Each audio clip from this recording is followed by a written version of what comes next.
So good morning, good afternoon and good evening, ladies and gentlemen. So welcome to the 2020, the very first European section, International Society for Respiratory Protection webinar. We are pleased to host a range of speakers this afternoon from keynote, from across Europe and from across different agencies, both government and industry. My name is David Crouch. I'm the current chairman, the new chairman of the European section. So this event is very timely. As you probably can hear, my voice is not the greatest at the moment. I am actually recovering from COVID-19 at the moment. So my colleague from the society, Michael Clayton, has very kindly agreed to take my place today. But I just wanted to say welcome to everybody, and I hope you have a great webinar. So over to you, Mike. Thank you very much, David, and hope you get well and recover very soon.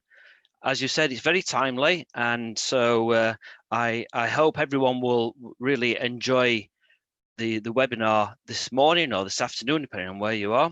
So my name is Mike Clayton. I was the International Society president a few years ago, and I have the pleasure of welcoming you all to this webinar today. And as David said, we've got some very eminent speakers. So I'll go through some introductions, say a little about the ISRP, and then welcome speakers to talk about the basics of microbiology, in particularly relating to the virus. And then we'll hear from a doctor about the frontline experience of this pandemic. And then we'll hear from about fit testing, about respiratory fit testing. So, and some of the lessons to be learned. So again, a very important and topical topic. And then we will hear about face coverings and respirators. And there's a lot in the news, as we all are told to social distance, and we all told to wear face coverings. And so it's really interesting to really understand what we mean by face coverings and the difference between those and respirators. And then we will have an interactive panel discussion at the end. So the speakers we have today, we have Dr. Brian Crook and Dr. Catherine Mackison-Booth from the UK Health and Safety Executive. Then we have Dr. Vincenzo Puro from the National Institute of Infectious Diseases in Italy. Then we have Karen Long from RPA talking about fit testing. And then finally, Dr. Mike Williams, who's one of the ISRP board members, presenting about face coverings and respirators. So a little about the ISRP. So the International Society for Respiratory Protection was founded back in 1983.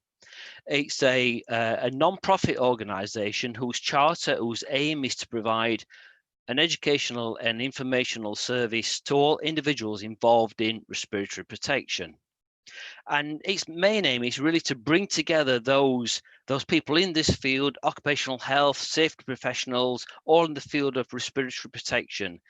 And we're made up of many user groups. So we have end users, we have industrial hygienists, we have occupational hygienists, respirator manufacturers, regulators, people from academia, and a cross mix of anyone who's related or has in any involvement with respiratory protection. And a lot of my colleagues here in the call and those within the society, we help develop the standards and products that make up today's respirators.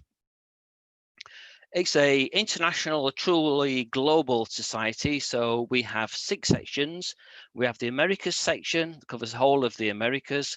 Then we have the European section, who's hosting the event today. Then we have sections over in Asia, from Japan, Korea, Greater Chinese, and then at the other side of the world, our colleagues over in Australia. And so we are truly global society. With the aim here, our objectives is to encourage health and safety of respirator wearers. We all know how important effective use of respirators is, and it's really been particularly highlighted during this pandemic. And so this really sits in with the aim of society, is to encourage good use, to promote research and evaluation of respirators, to improve knowledge, through information sharing, as we are doing today, encourage exchange of information, all for the greater good of improving respirator use and protecting people's health. And we're also involved not only in the developed world, but also helping developing countries implement knowledge and effective RPE programs, but also away from work activities into more of the public activities, relation to protection from volcanic ash in sort of regions such as Indonesia, where I think currently there's quite a large volcano activity. So just a few administrative notes before we kick off with the presentations. The webinar will last about 150 minutes. We have 4 speakers, and then we'll have a session at the end. The webinar will be recorded, so you'll be able to view this at a later date. If you have any questions, you'd like to raise questions, then please use the Q&A chat feature. You'll find that at the bottom of the screen. And the questions, we'll moderate those and we'll ask those to the presenters at the end of their session. So if there's comments, you can use the chat for that, but any questions, please use the Q&A session. Okay, and I've just said that the webinar will be posted and you'll receive a private link later on. So I'd just like to say, before we kick off, a thank you for everyone who's put this together, a particular thank you to our speakers.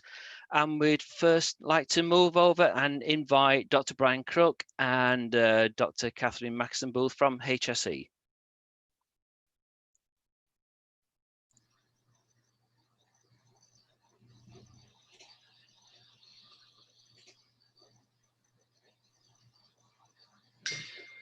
Okay, welcome everybody across the world, and welcome to this first presentation. What we're going to do, because Catherine and I are doing this as a double act, I'm going to start off, and I've asked Catherine if she will share the slides, which she's done now. So what I'll be doing is, as I go through the slides, I will ask her to forward the slides. So what we aim to do here is to give an introduction to biological agents.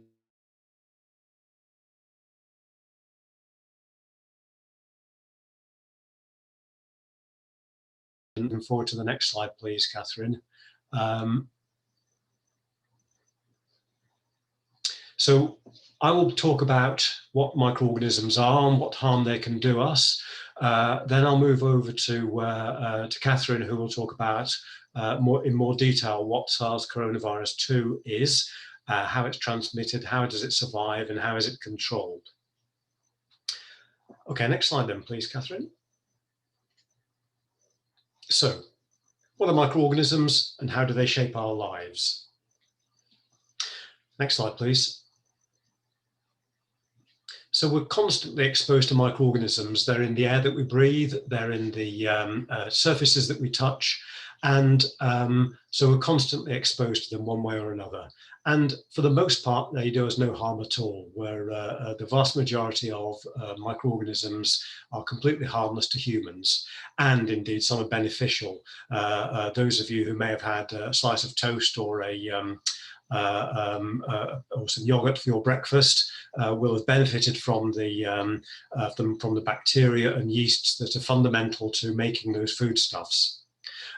Similarly, if anybody had treated themselves to a glass of beer or a glass of wine last night, then again they benefited from the microorganisms that are used to make those products.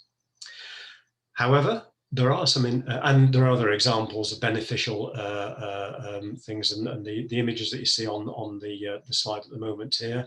You can use bacteria for environmental pollution cleanup.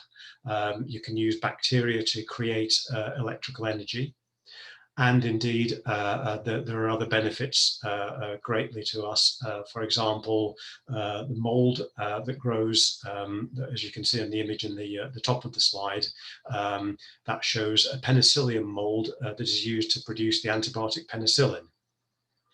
And of course, some that do us harm can equally be harnessed to do us good, such as there's the fantastic news that has come out just these last few days about the development of effective vaccines against SARS-CoV2, and Catherine will be talking about that later on.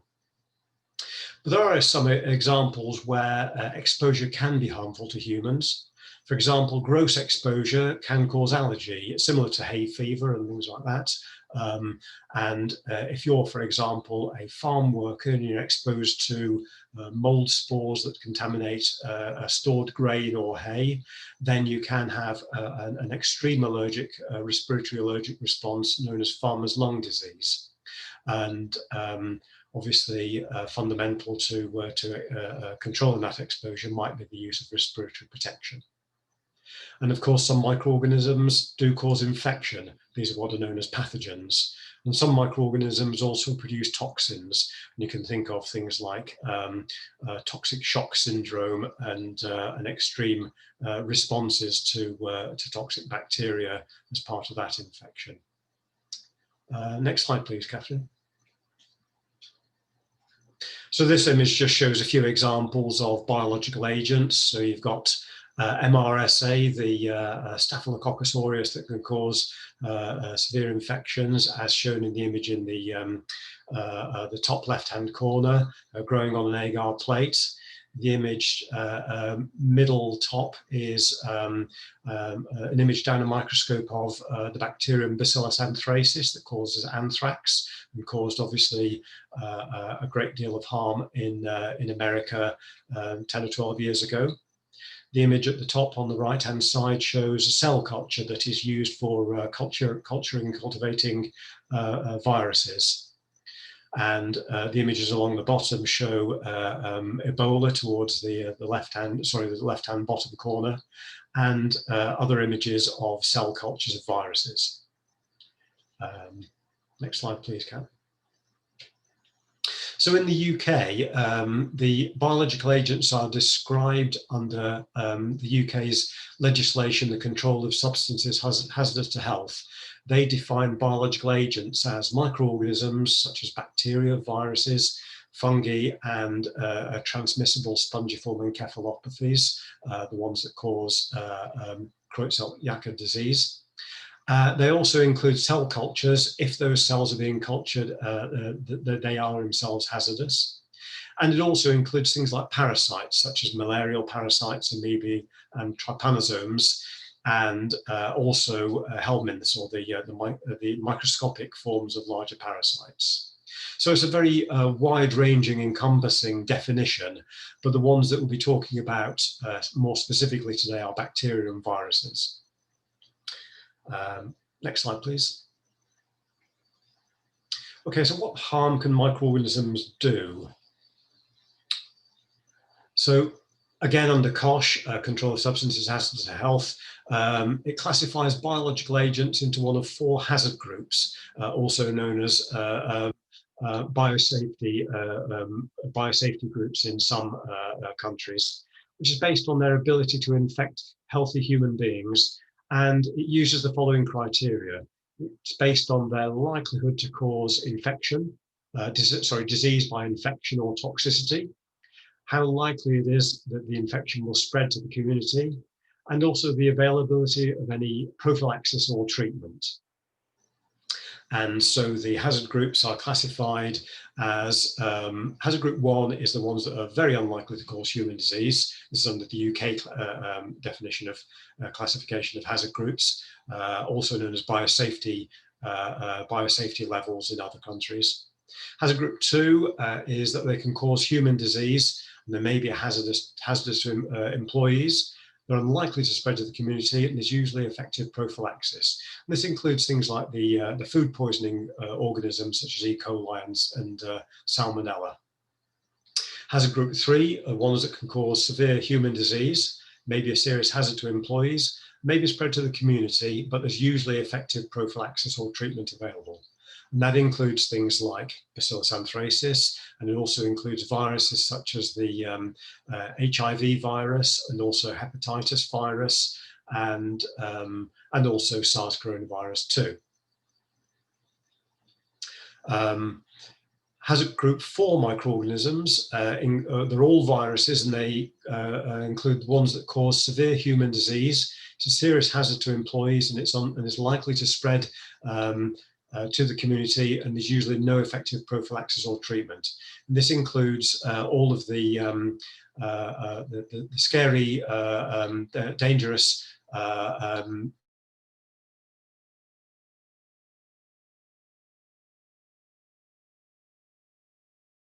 hazard group 1, Bacillus subtilis, Staphylococcus epidermidis, and Saccharomyces cerevisiae, which is the yeast that is used for making bread and for making beer and wine. So we talked about Salmonella, which causes food poisoning. Neisseria meningitidis is a bit of a sort of a grey area in that it is highly infectious via the airborne routes, but it is classified in the UK as a hazard group 2 microorganism, but you would use additional controls because it is so infectious. So you're most likely to use additional controls if handling it in the laboratory. And another example of hazard group.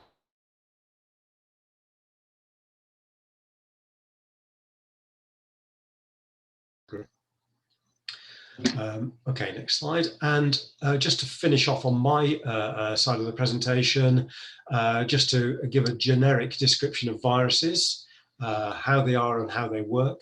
So they're defined as submicroscopic parasitic organisms. So they're the smallest living organisms. They're about 100 times smaller than bacteria, so usually between 10 and 300 nanometers in size.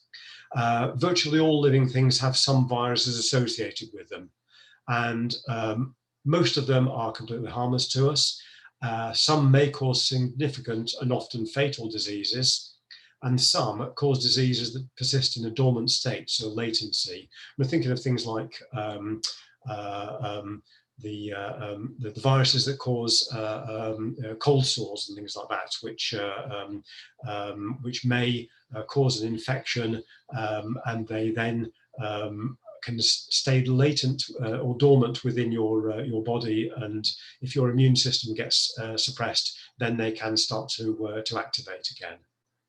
So as I say, some cause a mild disease with or without symptoms, and some cause animal infections, otherwise known as zoonoses, and that has huge economic ramifications. And again, Catherine will be talking about that in just a second. So they're obligate intracellular parasites, so they have to live inside, they hijack a living cell in order to replicate, so they're not free living.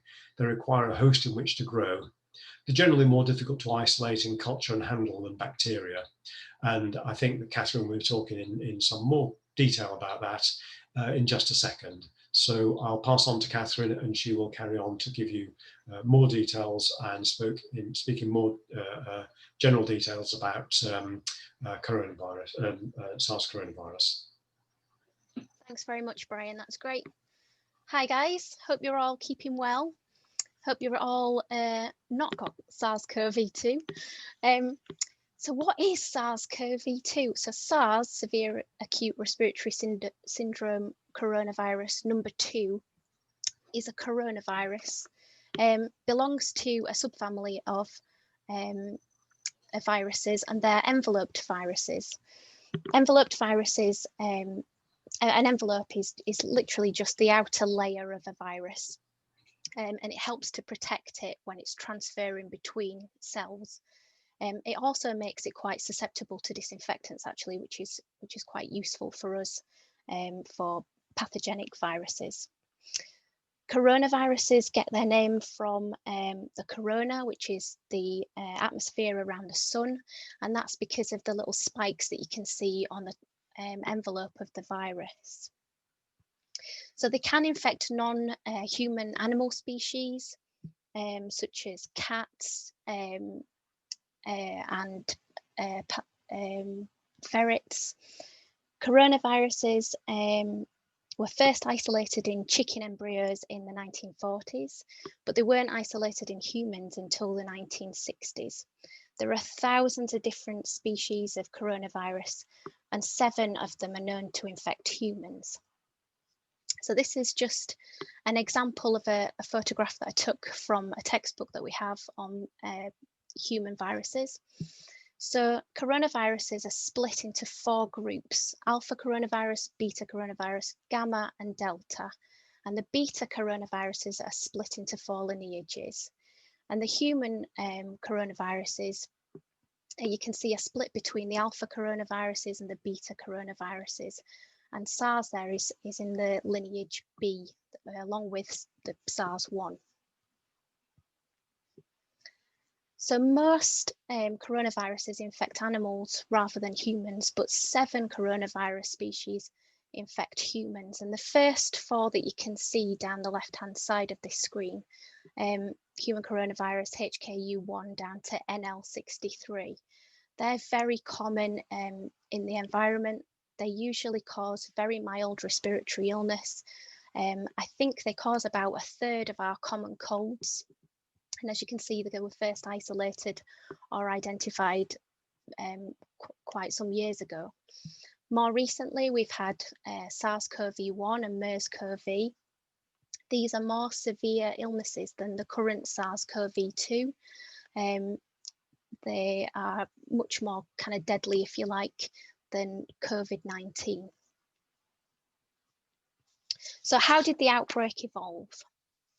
So it originated in an animal species, or so it's thought, through pangolins. And if, like me, you didn't know what a pangolin is, it's kind of like a scaly anteater.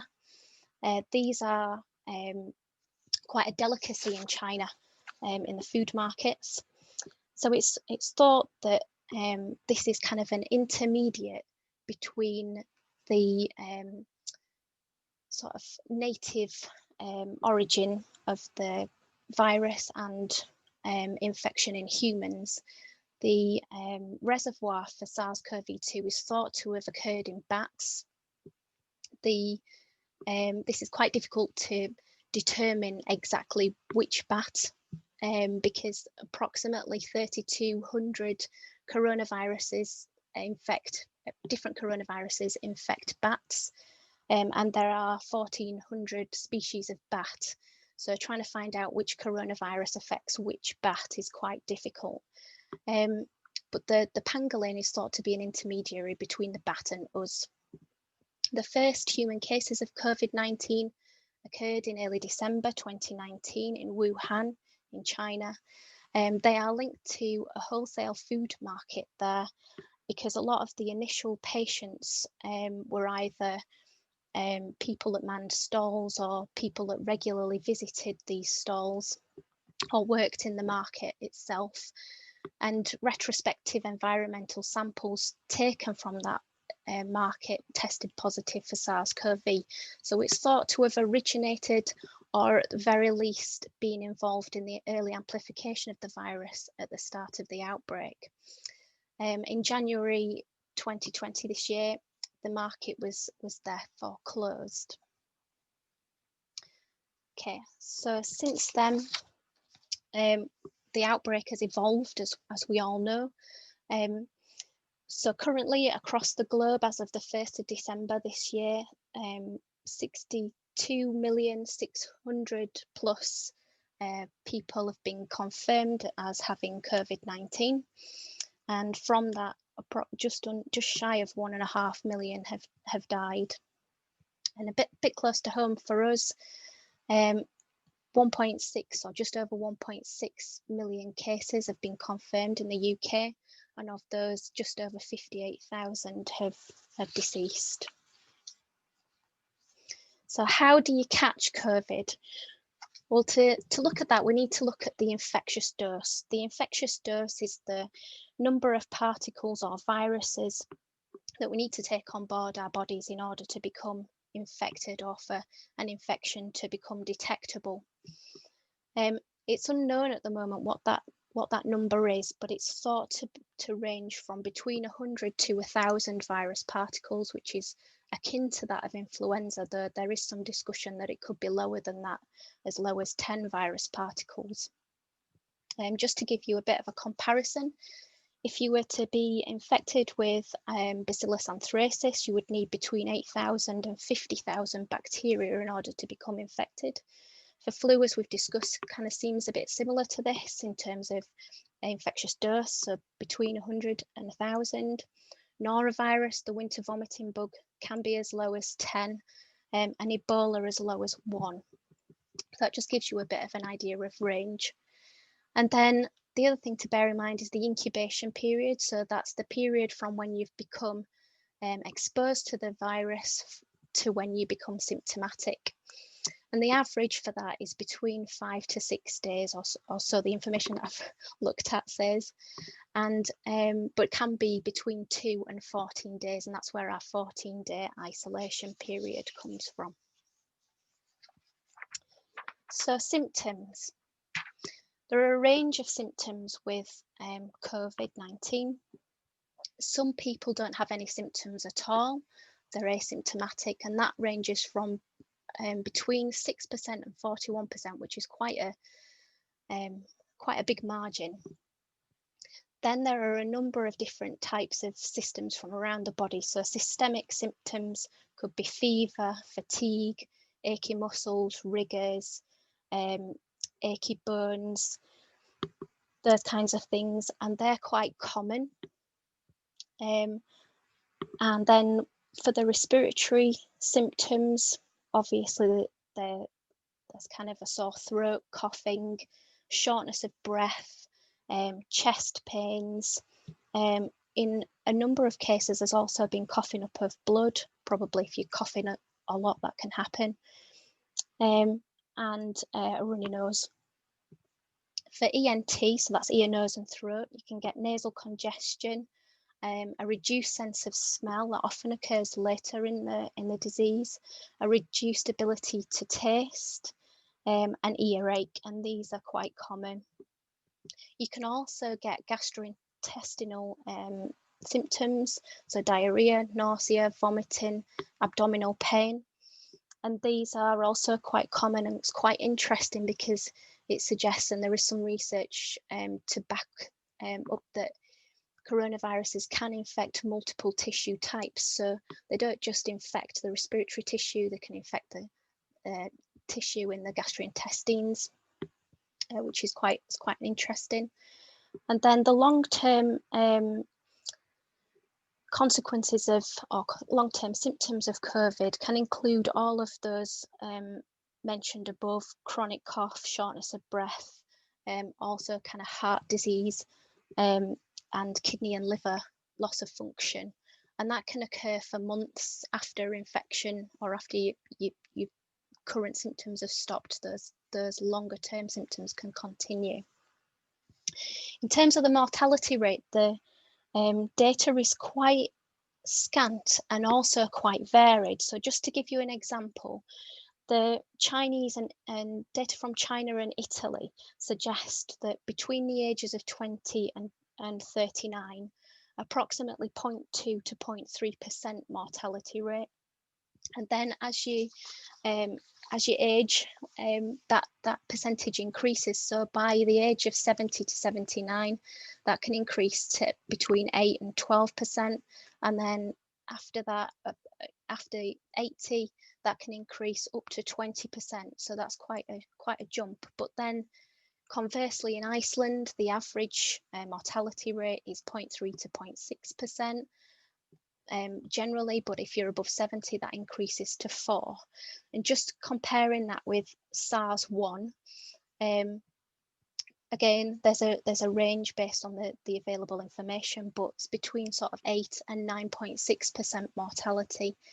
And then MERS, the mortality rate, again, varied, but between 35 and 65%. So it just gives you an example of how, although this is a terrible disease, is actually less deadly than MERS. So how is COVID transmitted? So as with influenza, actually, but this is slightly different. The contact and droplet transmission routes, so through touching your face, your mucosal membranes with contaminated fingers, coughing. So this is more to do with kind of droplets, the larger aerosols, if you like, but not aerosols. And then airborne transmission. So the transmission routes there, again, vary depending on what type of research you're doing. But there is evidence to suggest that kind of within an excess of 2 meters, generally in a closed environment with good ventilation, that seems to be reasonably safe. However, airborne transmission is key here. There's also fomite transmission. Fomites are inanimate objects like tables, handles, buttons, etc., that people might touch. So they might be contaminated either by direct contamination from droplets from coughing or via touching, and then they're touched and somebody touches their face, their eye mucosa, for example. Then there's a fecal oral transmission route based on the fact that coronaviruses can infect the gastrointestinal system and therefore shed the virus through feces. There's then a potential for contact transmission and fecal to oral. Bloodborne transmission is a little bit of an uncertain one. There is evidence of viral load in serum, blood serum, but the transmission route through that avenue is uncertain at the moment. There is possibility of vertical transmission, so that's mother to unborn child, but that's rare. And again, then zoonosis, animal to human, so there's the possibility of transmission from humans to cats and dogs, things like that.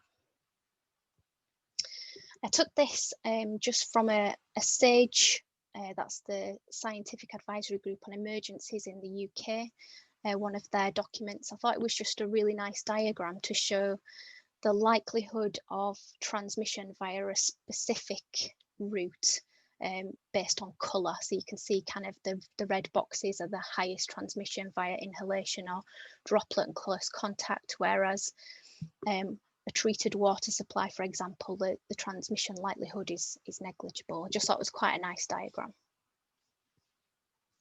So other characteristics to bear in mind include shedding. So this is virus that comes out of our secretions from feces, runny noses, etc. There's evidence to suggest that RNA, so this is the nucleic material in the virus in the upper respiratory system, has been shown to be present for up to 104 days after the onset of symptoms. However, it's important to know that when we do genetic testing like this, it doesn't necessarily mean that it's viable, i.e. that it could infect another person, so it's worth bearing that in mind. We have identified quite high viral loads in stool samples up to 3 weeks after illness. It can also be shed in urine. And viral loads, interestingly, seem to be similar between asymptomatic and symptomatic individuals, though asymptomatic individuals seem to be able to rid themselves of those viral loads much more quickly. But because of this viral shedding post-infection, this gives us a possibility of kind of prolonged transfer of viruses in the environment after somebody's recovered. And therefore, that's why it's really important to kind of still social distance. Robustness, so environmental robustness of the virus outside the body. So it can survive, according to some research articles that I've looked at, in indoor air for between 2 and in excess of 16 hours. That seems a little excessive to me, but that's what the research has found. Outdoor air, much less than an hour. And this is probably due to humidity, sunlight, dilution of the virus because you've got a much bigger space.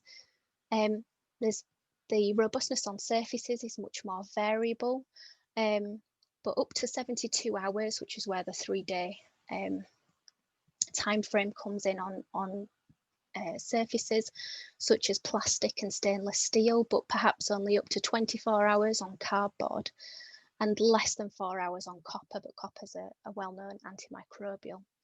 The robustness in an atmosphere that has a high humidity, high temperature, and the presence of UV radiation also reduces viability, but these are all things that we need to consider when we're thinking about control measures. So infection is one thing, but if you get the short straw and become reinfected, then that's really unfortunate. It's also unfortunate that the second infection seems to result in more severe symptoms, but we're not sure as to the mechanisms for that at the moment, but I'm sure there's quite a bit of research going on in that area. And controls then. So I think we all know the controls really, but they're limiting human to human contact. So we're limiting the possibility of transmission from person to person. The face coverings, pre-symptomatic, asymptomatic individuals is really important, which is why we're sort of being told to have face coverings in indoor environments where we're surrounded by other people, such as in supermarkets. Reduced face touching. I don't know if you've ever thought about how much people touch their face, but if you look around, I'm very guilty of it myself. Touch your face a heck of a lot. So trying to reduce touching your face is important. Disinfectants. So enveloped viruses such as this are really susceptible to disinfectants, which is really useful for us, more so than viruses that don't have an envelope, so viruses like norovirus. So disinfectants, particularly things like quaternary ammonium compounds that work by specifically disrupting that outer envelope, work pretty well against coronavirus. And hand hygiene, the hand washing and doing it correctly is obviously a massive control for us, particularly from touching surfaces. And we have, as Brian mentioned earlier, we've just literally about to start vaccinating people in the UK, which is fantastic news. So, and on that bombshell, say thank you very much. Thank you, Kat. Thank you, Brian. We do have a couple of questions and a couple that I'd like to ask, if I may.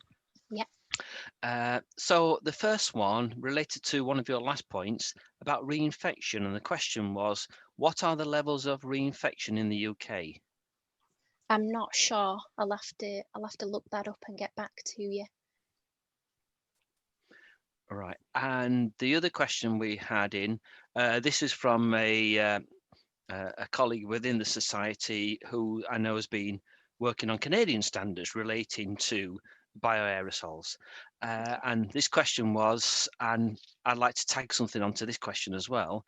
And the question was, I'm wondering about the decision process to designate the HG level for emerging diseases. Wasn't it optimistic to designate SARS-CoV2 level HG3 early on when there was no fully effective prophylaxis? And I'd like to add to that, wasn't it the case where it was in a higher HG4 very early on and then it got moved down? No, so we get this question asked a lot. So the term severe is one that whilst this is a severe disease, it's not Ebola, and it's those kind of Ebola type diseases that are classified as a hazard group 4, where there's a really high death rate. That's why it's not in a group 4. Similarly, things like norovirus, for example, cover a lot of the qualifications for being a hazard group 3, but it's a hazard group 2 because it offers mild infection on the most part. Having had norovirus, I might disagree with that, but and so it's based on those key criteria, and the control measures that we put in place in the laboratory aren't just based on those hazard groupings and containment levels or risk groups and biosafety levels. They're based on a risk assessment and whatever you're doing in the lab with those organisms. Yeah, if I can just add to that, Catherine, is that, as you know, we attended the UK has something called the Advisory Committee on Dangerous Pathogens, which is a a cross-government, academia and industry working group that designates microorganisms according to their pathogenicity into the hazard groups 2 to 4. And the decision was taken, as Catherine just quite rightly described, on the balance of the infection rate being relatively low compared to things like Lassa or Ebola, which are at the sort of 60 to 70% mortality rate. It was estimated even at the start of the infection, the epidemic, that it was something in the region of 1% mortality rate. And it's on those bases that, as Catherine quite rightly points out, that on balance, it was designated as hazard group 3. Thank you, Brian. Thank you, Kat. Just one final comment before we move over to the next speaker. There was a comment raised about what is the degree of evidence of that secondary infection is worse than I suppose initial infection. That's literally just based on statistics. So it's literally somebody that's had being tested positive for coronavirus, then recovered and then being reinfected. So it's literally just based on numbers. It's not based on kind of scientific evidence, if you see what I mean, other than testing positive twice. I think this is quite a complicated one, that, isn't it, Kat? Because obviously, if somebody is infected a second time, it suggests an underlying health problem that makes them more susceptible. So the severity is going to be interwoven with that level of debility as well, isn't it? Yeah. I think those that have more severe illness, and maybe your next speaker actually might be able to answer this, but those that have more severe illness tend not to be reinfected in the same way. So it seems to be reinfection seems to be associated with milder infection. But we don't know the mechanisms around that. Yeah. Okay, great. Well, thank you very much, Brian. Thank you, Kat. And I'd like to invite Dr. Poirot to be able to share his presentation and video. Great, we can see you. Can you hear me? We can hear you. Yes, that's great. So I have to move my presentation. No. Can you see the share screen button, the green one at the bottom? Yes. Yeah. It's okay? Yes, we can see your screen now. Thank you. The full screen. We can't see it in presenter mode yet. Okay. So thank you for the invitation.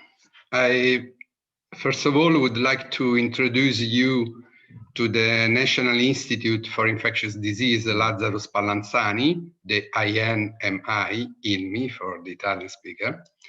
This is an institute that has a long history, was opened in 1936 and was always for all time dedicated exclusively to infectious disease.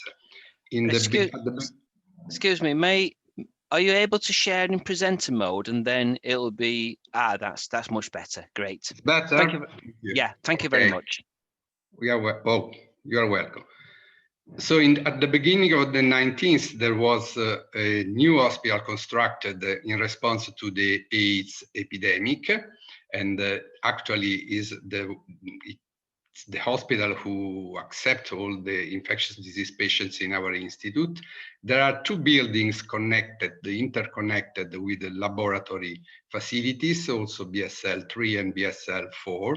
And more recently, there was a new building dedicated to high challenges infectious disease. Overall, up to January 2020, so before the coronavirus, the new coronavirus arrived, the hospital has a total of 164 beds for infectious disease patients, 12 of whom for ICU. There were also outpatient clinic, the imaging unit, the labs, and the BSL-3 autopsy suite. All the room, not all, most of the rooms, 75% of the room were airborne isolation rooms with a negative pressure and at least 6 change for hours. This has an importance for the choice of personal protective equipment and the infection prevention control policy in our institute. This is the new building. It was not active up to January 2020. At the ground floor, there are 10 intensive care unit, single room, independent each from the others, while at the first floor, there are, 20 single room with negative pressure and at least 6 air changes per hour. With regard to the infection prevention control, we have a long-lasting routine in use of the isolation precaution adapted from those issued in 2007 from the CDC. And the personal protective equipment is provided accordingly to the level of precaution that should be based on the transmission from the virus, airborne, droplet, or contact. And in all the case, the provision of FFP respirators, FFP, according to the EU legislation, is performed after a quantitative fit test for all personnel. If unfitable, there are alternatives provided to the person. So in this context, the INMI has faced for the most important emergency in the last 20 years, starting from the anthrax crisis in 2001, the SARS outbreak. We had 2 confirmed cases admitted in our hospital, and so on with the avian influenza, the pandemic H1N1, and more important for us was the caring for 2 confirmed cases of Italian citizens coming back from West Africa during the Ebola crisis in 2014. And now we are facing with the COVID-19. So the 2 cases of Ebola were a very important step in our experience, because a trained staff was in charge for caring for these 2 patients. Both of them recovered. In both of cases, there were no secondary cases among our personnel. The task force consisted of infectious disease specialists, intensive specialists, nurse, and laboratory at level BSL-3, BSL-4, where all the analyses have been performed. The pathway was dedicated with an area totally isolated with a clean pathway, the patient's room, and a duffing specific area for the personnel.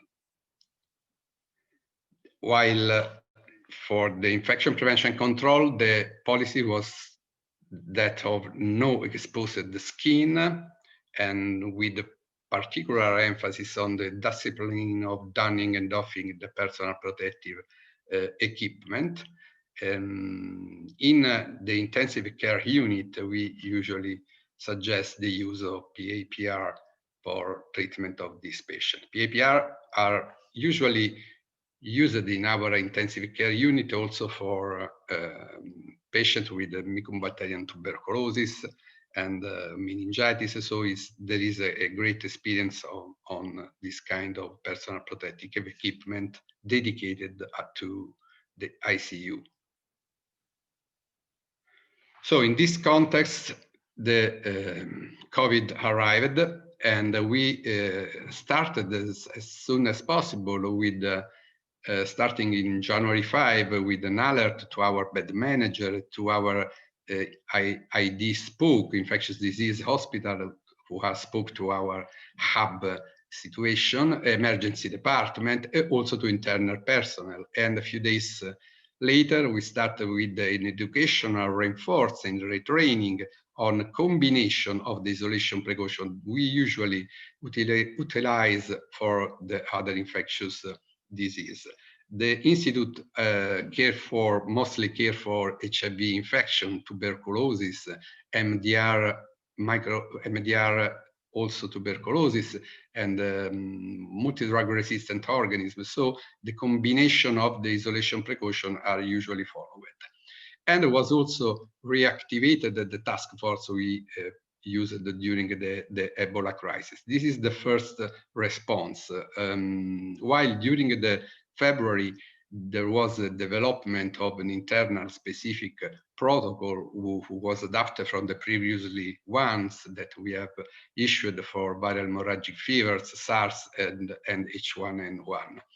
And it was also started an intensive training for other staff in order to reach all the staff potentially involved in caring for these patients, with particular focus on PPE donning and removal.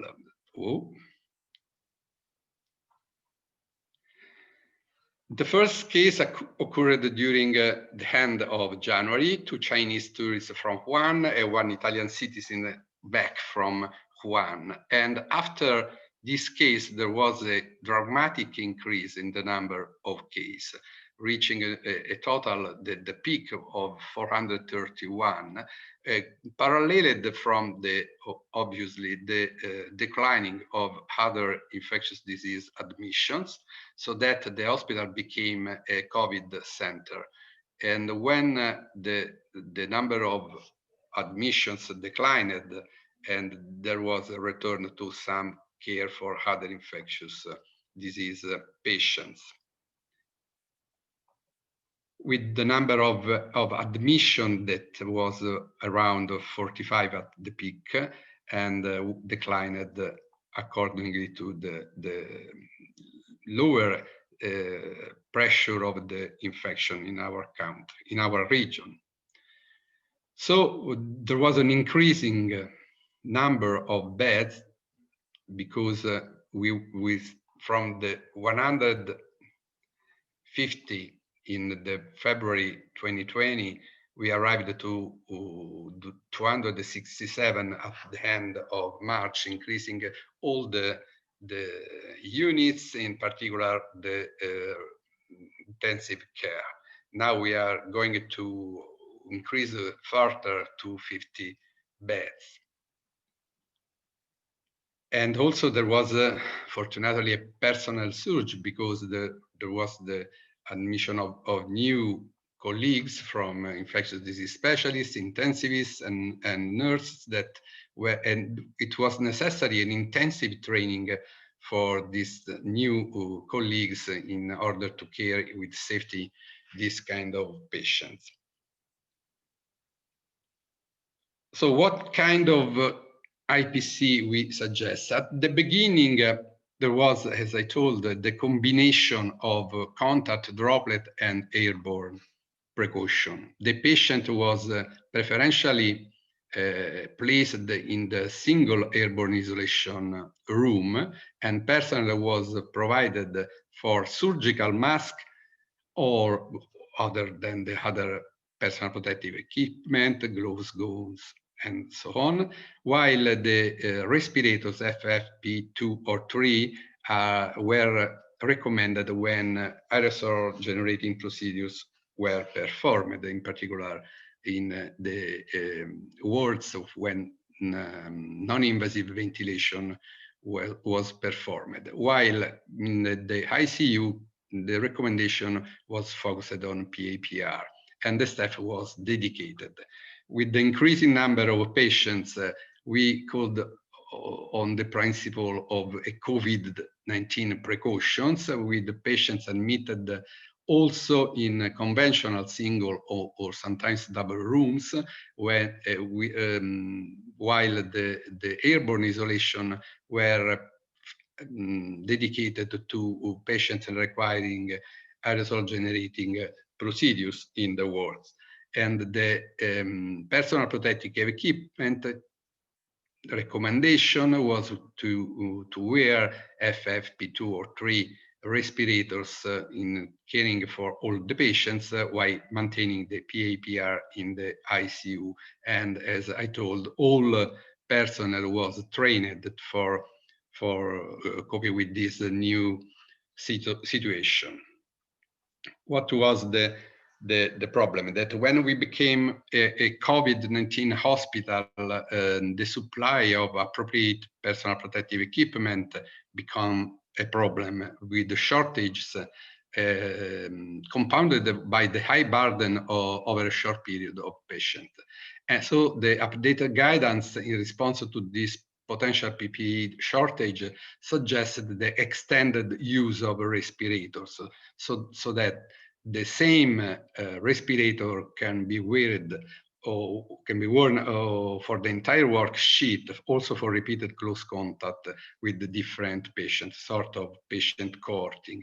And also the concept of universal masking was issued. The whole healthcare provider should wear a face mask at all times while they are in the facility, and remove the respirator when at the end of their shift and putting on the surgical mask. But in this situation, the FFP respirator that were typically worn until January 2020 become unavailable, and the personal protective equipment provision was centralized at the regional level. There was not the possibility for the institute to provide directly the personal protective equipment. So the respirators provided were similar to those approved from the European law, but were not formally approved. Also, they are approved according to standard used in other countries. And healthcare provider had to use a different model than that they were fit tested on initially. And in particular, there were several other FFP respirators models that were provided, also from time to time, often with different and not equivalent model and size or style. So the worrying imbalance in suitability of PPE resulted in a high proportion of failed or difficult seal checks for the healthcare providers. Normal fit test was not in this situation practicable because the high number of persons and the changing, recurrent changing of the respirator. So the visual inspection, user seal checks, and proper training was part of the respiratory progression, no more with a formal fit test. Why to suggest the PAPR at the ICU? There are some advantages and some disadvantages. The advantages are that PAPR have a high assigned protection factor and filtration level. Mostly the comfort for the wearer is higher, and in our institute were regularly used by the intensivists, so there are no need for fit testing. But there are also some problems, in particular in the duffing process and the need for decontaminate once used. Also to very difficult communication and mobility dexterity during the wearing the PAPR. So disinfection, cleaning, safe storage, and maintenance are some problems that render the PAPR less comfortable for the structure.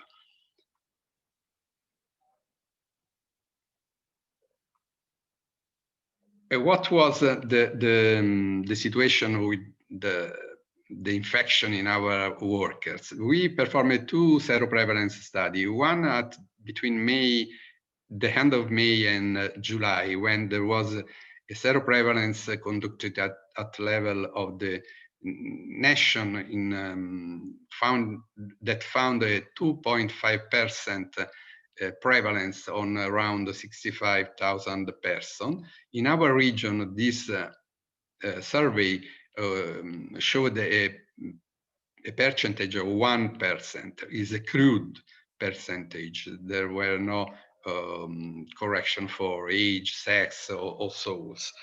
While at our institute, during the period from April-May, at the end of the first wave, the prevalence was 2.6.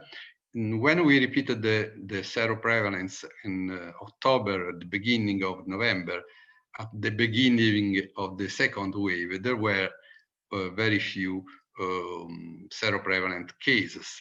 But what about the situation in the region? These slides show the number of positive persons in the region during the first wave and what we are observing after the summer. Fortunately, there are some signs of the decreasing number of persons, and at level of the region, there were on December 1 the 350 persons admitted in ICU and more than 3,000 admitted in hospital. In our institute, at that date, December 1st, we have around 250 admission in the ward, 39 in the intensive care. So it was again very strong impact on our institute. This was according to the situation in the region. This is the number of the positive persons observed during the first wave, with a very limited number of hospital admission that increased according to the increase of the numbers in the last month. And what about the cases of COVID among the workers? In the first wave, we have few cases not directly related to caring for patients. This was a cluster that started with an administrative personnel coming back from a winter vacation that infected 5 others colleagues in the same office. But in the second wave, after the summer, as you can see, we have a very high number of infection, mostly acquired in the community, in the family, and very few according to the epidemiological investigation to occupational exposure. But this is a very important moment, because this high number of potential contact, the need for surveillance and quarantine of the colleagues that were exposed with these positive cases is in some way worrying, because we are a shortage of personnel, potential shortage of personnel. And we would underline that the exposure to SARS-CoV2 is not limited to direct patient care. And when the transmission in the community is high, the transmission can occur in the community and then at home rather than on the ward. But in the workplace, transmission also occur when with unprotected exposure, also to asymptomatic or presymptomatic workers, in the break rooms or in other common areas if you do not use the physical distancing and the source control. So we strongly recommend the universal masking for in this period. Moreover, there is clearly, and there was clearly, the need for implementing a plan for managing a shortage of personal protective equipment, in particular for respiratory protection equipment. Moving from the conventional everyday practice to contingency plan, as we suggest, the standard use of the respirators for prolonged period and multiple contact, or toward also a crisis of known shortage where it could be necessary use the contaminations and storing of the personal protective equipment. We do not use this modality until now, but we're in some way ready to use if necessary. But this is a potential problem. The use of face shield to protect the respirators that should be used more than once and before the decontamination is recommended. So we have in particular some needs to, currently there are no methods authorized from manufacturers or other body for the decontamination of the respirators, disposable respirators, but also for the respirators such as PAPR, and this could be a challenge for the facility, and manufacturers should provide this guidance and in some way certificate the way in which the respirators can be reused. And also the problem is the potential reassessment of the filter duration for the PAPR, for the half mask, and the expiry date that sometimes is very short for a prolonged use. Thank you.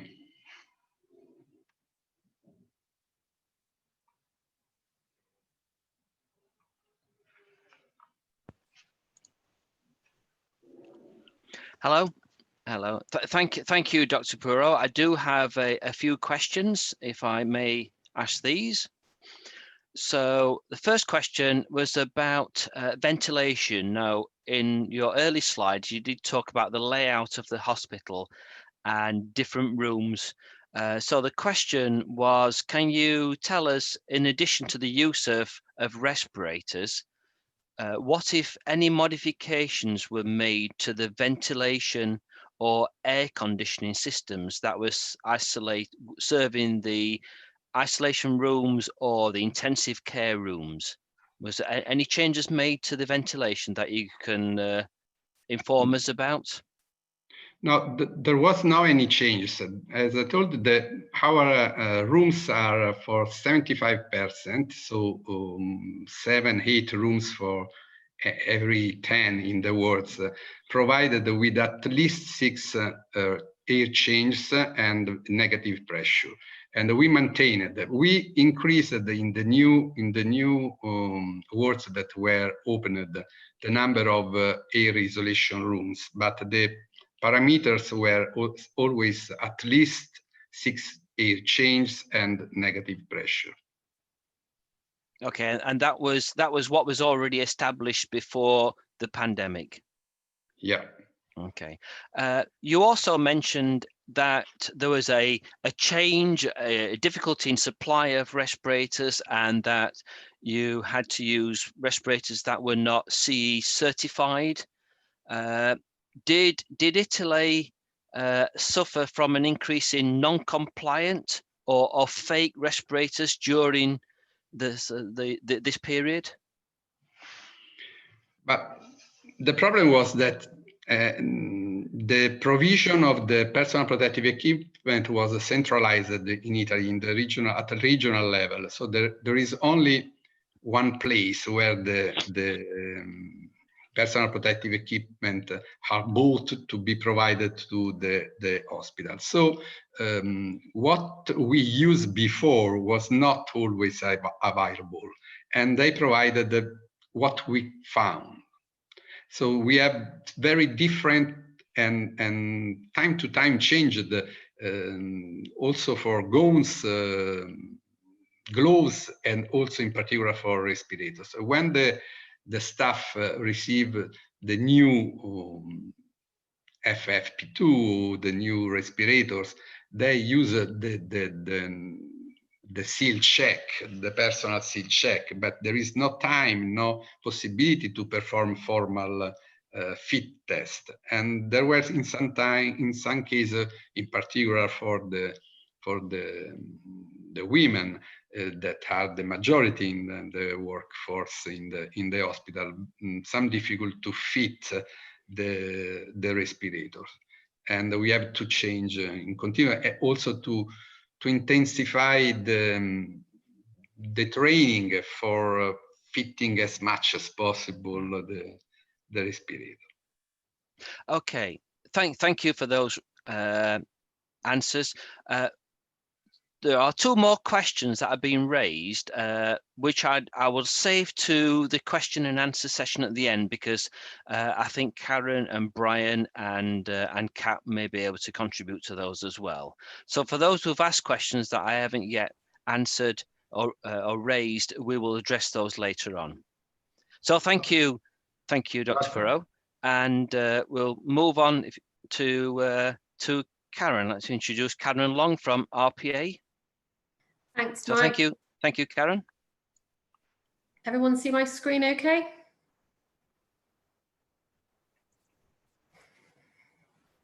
Yep, thank you. Thanks, Mike, and thank you to the previous speakers. I've just had a quick opportunity to have a look down the delegates list, and it's lovely to see so many of you here this afternoon or this morning, depending on where you're calling in from. We heard quite a lot, actually, in Dr. Puro's speech from the experience in Italy about the use and the availability of respirators, and in particular, their experience with fit testing and the pressures on fit testing. So I just wanted to give you an overview of our experience of fit testing in the UK during the COVID-19 outbreak. Again, looking down the list, I know that there are some experienced fit testers on here as well. So it would be good to get some sort of discussion going as well. So really to explain out the lessons we've learned from this experience. So first of all, why am I qualified to talk to you about what our experience has been? So during this pandemic, so since March this year, we've not only been working with individual NHS trusts, but also more centrally, we've been working with Public Health England, with NHS England and NHS Improvement, with the Department of Health and with the Office of the Chief Dental Officer. And centrally, we've been providing fit testing helplines, which have been given support and advice to fit testers out there, generally in healthcare workplaces. So the experiences I'm going to talk to you about are our experiences as a company and our experiences from working with those organisations. Now,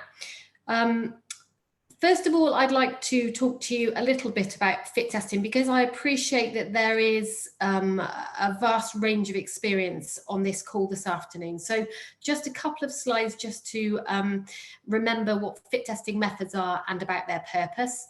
Then we'll look at what the drivers were for the demand in RPE fit testing, which we've heard a bit of from Italy already. Then we'll look at, from our experience, how well prepared were two separate sectors. So really, we're going to look at acute NHS trusts, and then we're going to look at other healthcare organisations. So how well prepared were they? And then what implication did these have on pressure on supplies of fit testing equipment, on fit testers and on training? And then really, what were the highs and lows from this period? And essentially, what lessons can we learn? So first of all, let's just have a recheck of the important facts about fit testing. Now, just bear in mind that the facts I'm going to give you this afternoon are UK based. Having said that, these fit testing facts are good across the whole of Europe. So what I'm going to tell you is applicable wherever you are. So INDG 479 says that fit testing checks that a specific model and size of tight-fitting facepiece matches the wearer's facial features and has the potential to provide adequate protection for an individual wearer. So what we're talking about here is suitability of a mask to a wearer. So remember, if you fail a fit test, it's not that you fail to fit the mask, it's that the mask fails to fit you, fails to give you an adequate fit. So we need to find something better for you, which will give you an adequate protection, adequate fit. It's required for all tight-fitting face pieces. So it's worth just clarifying what a tight-fitting face piece is. So that is any type of disposable mask. So FFP1, FFP2 and FFP3. Reusable half masks and full face masks too. And also, which we won't cover in this because they haven't been used in the pandemic in terms of NHS work so much, but power assisted full face masks and positive pressure self-contained breathing apparatus, which just while we're here need to be fit tested in negative pressure mode. But we'll be concentrating this afternoon our discussions on disposables and reusable half masks. Now in the UK, the protocol is covered in HSE INDG 479, which covers the what you should do. And then fit to fit under the umbrella of BSIF take up the how you should meet INDG 479. So essentially it's a best practice guide to meeting the UK protocol. For those of you in Europe, ISO 16975 Part 3 is the international standard, and as I said, covers exactly the same protocols as we're talking about here. One important thing, and this is what we'll be talking about a bit later as well, is that fit testing must be conducted by a competent person. And part of that is how you designate a competent person. So here in the UK, we have the Fit to Fit scheme, and by attending a Fit to Fit assessment and by passing that, you would be awarded a Fit to Fit accreditation, which says that you are a competent fit tester on the day that you came for the exam. So part of my role when I'm not presenting to ISRP is I'm an assessor for Fit to Fit. So I see some people come to me and I assess them to see whether they meet the requirements set out by INDG 479. Okay, so a brief overview of the two methods of fit testing.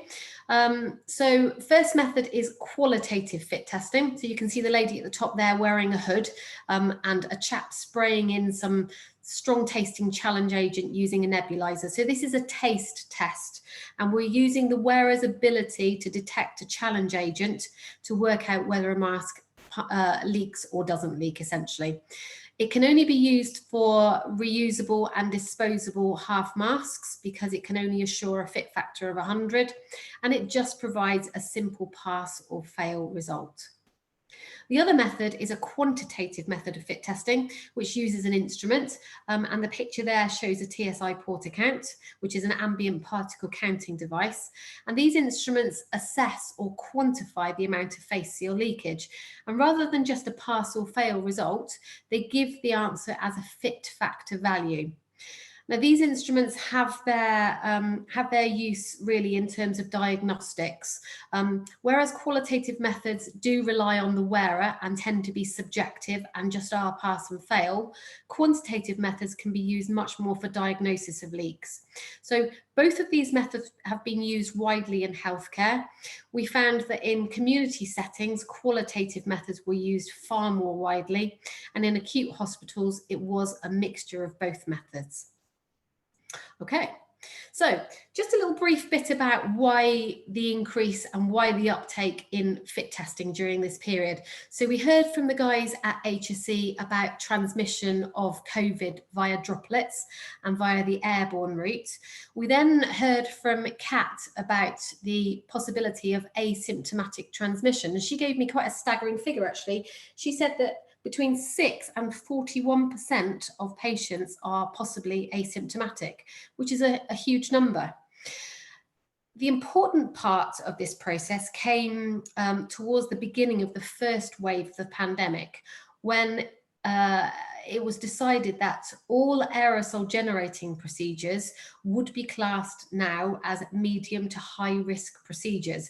Because of that likelihood of patients being asymptomatic or pre-symptomatic, aerosol generating procedures, which essentially aerosolize human particulates, were classed as medium or high risk procedures. Now, this was a huge change in procedure. So we're talking about things like intubation, extubation, ventilation, BiPAP, CPAP machines, and a whole host of other procedures which are classed as AGPs, or aerosol generating procedures. And the important thing here is it's not just acute NHS trusts that were affected. Aerosol generating procedures actually get carried out across a huge number of community settings as well as acute NHS trusts. So this affected a lot of people. And the guidance said that any aerosol generating procedure required the use of suitable PPE, which included, as we know, gowns, visors, and also, of course, FFP3 respirators. Therefore, we saw a huge increase in demand for use of FFP3 respirators. And as we've just seen, FFP3 respirators are classed as tight fitting, and therefore they must be fit tested. So before COVID-19, really, fit testing and the use of FFP3 respirators was confined to acute NHS trusts. Okay, it was used in some other settings as well, but primarily acute NHS trusts. During and after COVID-19, we've seen this increase to all other healthcare settings where aerosol generating procedures are carried out. So we're talking community and mental health trusts, care homes and hospices, social care and domiciliary care, so teams where they go into patients' houses, and there are lots of vulnerable people there who have secondary health conditions, and importantly, dentists, so things like drilling are aerosol generating procedures. So a huge increase in the use of FFP3 respirators, and therefore a huge uptake in fit testing. So let's look a little bit at how prepared the different sectors were for this change and this increase in fit testing. So acute NHS trusts, our experience is that they were partially prepared. So they generally have fit testing teams anyway. So every winter, we get the winter flu virus and we have other respiratory viruses, and acute NHS trusts do have to be prepared for those types of viruses and for other respiratory issues. So they do have fit testing teams. So the good thing is they did have existing knowledge of RPE, they did have some sort of hierarchy of controls, and they did have knowledge of fit testing. They also did have in-house fit testers. But part of the problem was they didn't have enough, and the fit testers they did have in-house probably were trained from the first wave of swine flu, H1N1, 10 years or so ago. So we had a problem then with updating training. So to look at the problems in acute NHS trusts, initially during the first wave, as we've heard from Italy, there was a huge pressure to fit test large numbers of staff in a very short time scale. And we're talking thousands of staff needing fit testing in each acute trust within a matter of weeks. That put enormous pressures on fit testing services. There was then the problem of cascade training programs. So although we found that there generally were fit testers in acute NHS trusts, there weren't enough of them. And what they were tending to do was cascade training throughout their organisation. So for example, Sue was trained 10 years ago by one of the RPE manufacturers. She passed it down to Tracy a couple of years after that, who passed it down to Michael. And now James is learning it 10 years later, possibly fourth hand. And you can imagine how much that information has been diluted in the meantime. So quite a lot of the problem was refreshing training, which needed to be doing because of these cascade training programs.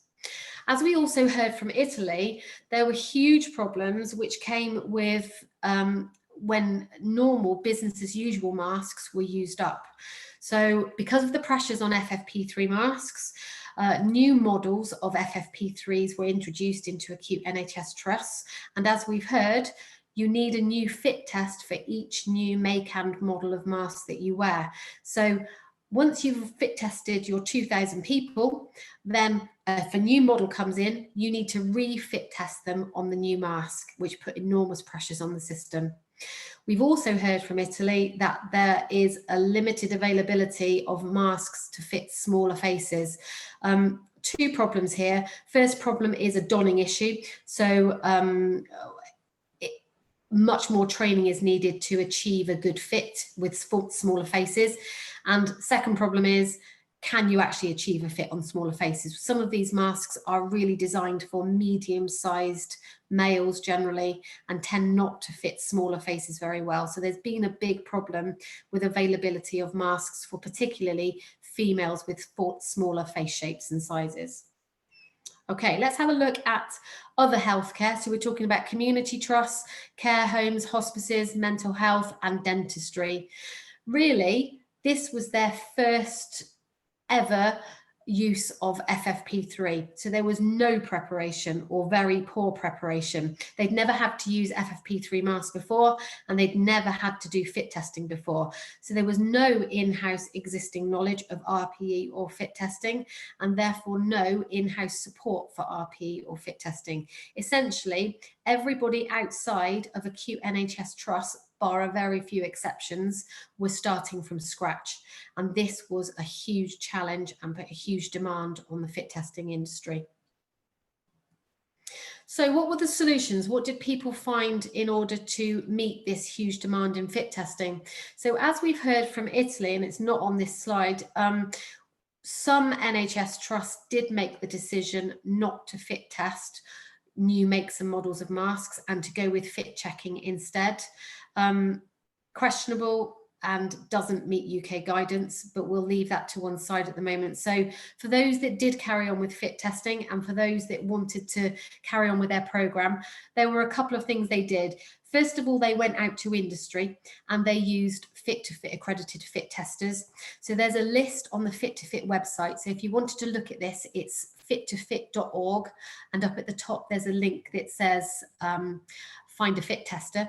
So there are 380 or so accredited fit testers in the UK, and during the first wave of the pandemic, almost all of those fit testers were fully booked, and they were going into NHS acute trusts providing fit testing services, and I know they did a fantastic job during that period. The second route was to train or refresh in-house fit testers so that they had more people to be doing fit testing in-house. So this was a huge task. So training new fit testers from scratch, or refreshing training which had been done poorly in the past or perhaps cascaded down through the organisation. And then finally, providing ongoing support and guidance to people doing fit testing. So this, as I said earlier, this is where the helplines came in, providing support and guidance. And sometimes it was as simple as a question on what is the pass level for disposable masks. Other times it was a bit more in-depth guidance, but we were there and we were able to provide that support and guidance, which was critical, especially after training, when it's a bit of a lonely job being the only fit tester within an organisation. So what was the pressure on resources? So we've looked at what the pressure was on fit testers and training, but actually there was the enormous pressure put on resources too. So qualitative fit test kits and solutions were the first things to suffer really. During the first wave of the pandemic, you would have been hard pushed to buy a qualitative fit testing kit on the open market at that time. They really were only available through the NHS supply chain. And even then it was getting really difficult to access these things. Qualitative solutions, so the sensitivity solutions and the fit test solutions, again, were in really short supply in that first wave of the pandemic, such that I know that lots of laboratories were producing their own solutions, so the saccharin and Bitrex solutions. There was pressure on good quality FFP3s, and to be honest, this is a day's presentation in itself in terms of good quality FFP3s. So there are a few things here. So Organisations generally had a good supply of their first choice of FFP3s, so enormous pressure was put on that as they ran out of resources. Secondly, they were offered different FFP3s, which may not have had the same performance spec in terms of fit testing. But thirdly, as we've heard from some of the questions, there really was a big problem with fake FFP3s coming into the country, or not just FFP3s, fake masks coming into the country, which had which were certified to different standards, which were not conforming to our standards here, and that was a massive problem. And especially for fit testers out there on the road offering a service, it really did often fall to them to be deciding whether or not to be fit testing a mask and whether or not it conformed. And I know BSIF behind the scenes did a great job in providing support on this. There was pressure on port account and port account spares too. That's the quantitative fit testing device. Demand in the first wave was enormous, as you can imagine, but production was increased in the States, and so that soon kept up with demand after that. So things like spares, like the disposable rivets, which are used for disposable masks, they were the big consumables that were used, and twin tubing and isopropanol. So what were the highs and lows, and what lessons can we learn? So I've talked quite a lot about some of the pressures and some of the lows, and I think I'll deal with the minuses first. So let's deal with some of the lows. So I've dealt with cascade training, but pop-up fit testers is one of my pet things from this period, which has been a real problem. So pop-up fit testers, I mean, there was such a demand for fit testing during the first wave of the pandemic that we saw fit testers coming out of nowhere. We saw people who'd had very little training and very little experience coming out as experts and offering their services to industry and to the NHS and to acute NHS trusts. And they didn't have accreditation, they weren't insured, they didn't have the experience behind them, and really the problem was that there was enormous pressure on fit-to-fit accredited fit testers at this time. I think probably now that the first wave is over and the second wave is reaching its peak or coming down, I think we will see these pop-up fit testers hopefully disappear, or maybe they'll stay as fit testers and maybe they'll go and get accredited and join our band of accredited fit testers out there in the marketplace. Cascade training we've dealt with already. Supply of good FFP3s I've talked about, but we could talk about more. But the big takeaway in terms of the biggest low really is the preparation. So for future pandemics, acute NHS trusts should be more prepared in terms of being able to fit test larger numbers of people more quickly, and acute, non-acute community, mental health, dentistry, those type of organisations need to have more preparation in terms of planning for possible use of FFP3 masks, so in-house expertise. Now, some of the highs, which is a nicer thing to finish on than the lows. One of the really good things from our point of view at the very beginning of the first wave of the pandemic was HSE's position on fit testing. So right at the very beginning, HSE came out and said that fit testing was a red line for them. They totally understood that there was an enormous demand. They knew that there were going to be big pressures on fit testing during this period, but it was a red line for them. It was that important that despite everything, despite all of the demands, it was going to remain as a mandatory requirement, which is, I think, is a fantastic position for them to have taken, and will definitely have protected a lot of people out there in the workplace. The second thing I'd like to say is a big shout out really to the response of the fit-to-fit community. So this is fit-to-fit accredited fit testers, approved training providers, and BSIF and fit-to-fit as the general schemes. the Fit to Fit community worked together fantastically well. I know, for example, they got together a huge community to fit test at the Nightingale hospitals and acute NHS trusts where it was needed. So really fantastic response. Cooperation between fit testers. So there was a big sharing of equipment, sharing of advice, and sharing of resources. It really wasn't a me and only me situation. It was a community thing. And the support from manufacturers. So it was great to see manufacturers step up supply. I'm thinking particularly of qualitative fit testing kits and solutions and port account supplies. It was great to see them step up and provide those resources when it was needed. So to take away, probably more highs than lows, but in terms of the lows, really the lessons are planning and preparation for if ever this happens again, and I'm sure it will happen again. Thank you. So any questions that have come up during that, Mike? Thank you, Karen. Very, very interesting. No questions directly, but picking up on one that you have mentioned, and a question that was raised earlier, and you touched upon it, and this was about non-compliant or fake respirators. You know, what was your sort of personal experience of coming across those, or your teams, or what you've heard from fit to fit accredited fit testers? Yeah, so it was an enormous problem, as I've said, and this kind of fell into two categories. Firstly, those that were easily identifiable as not correct, the example being KN95 respirators. And secondly, those that for all intents and purposes looked like they were conforming. So they were fake, essentially.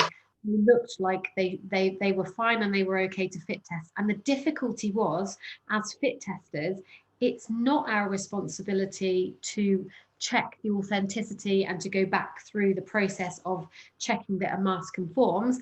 And yet we do have that responsibility to make sure that the mask we're fit testing is CE marked. And I think, Mike, you'll know some of the difficulty came around, it's not, CE mark isn't all about it anymore. There was this easement which happened during COVID, which really did throw a lot of confusion into the marketplace. But again, I'd like to thank BSIF for their support, because if ever there were questions that were posed to me, I would send them to BSIF, who would give them good answers and could check these things out in the background.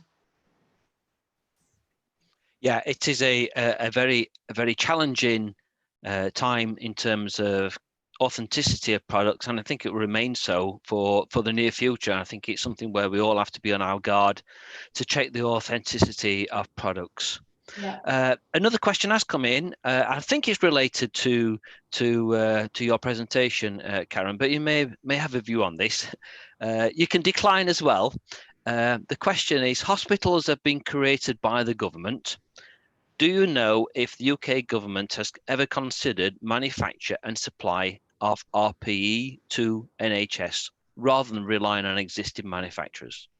Wow, that's a good question.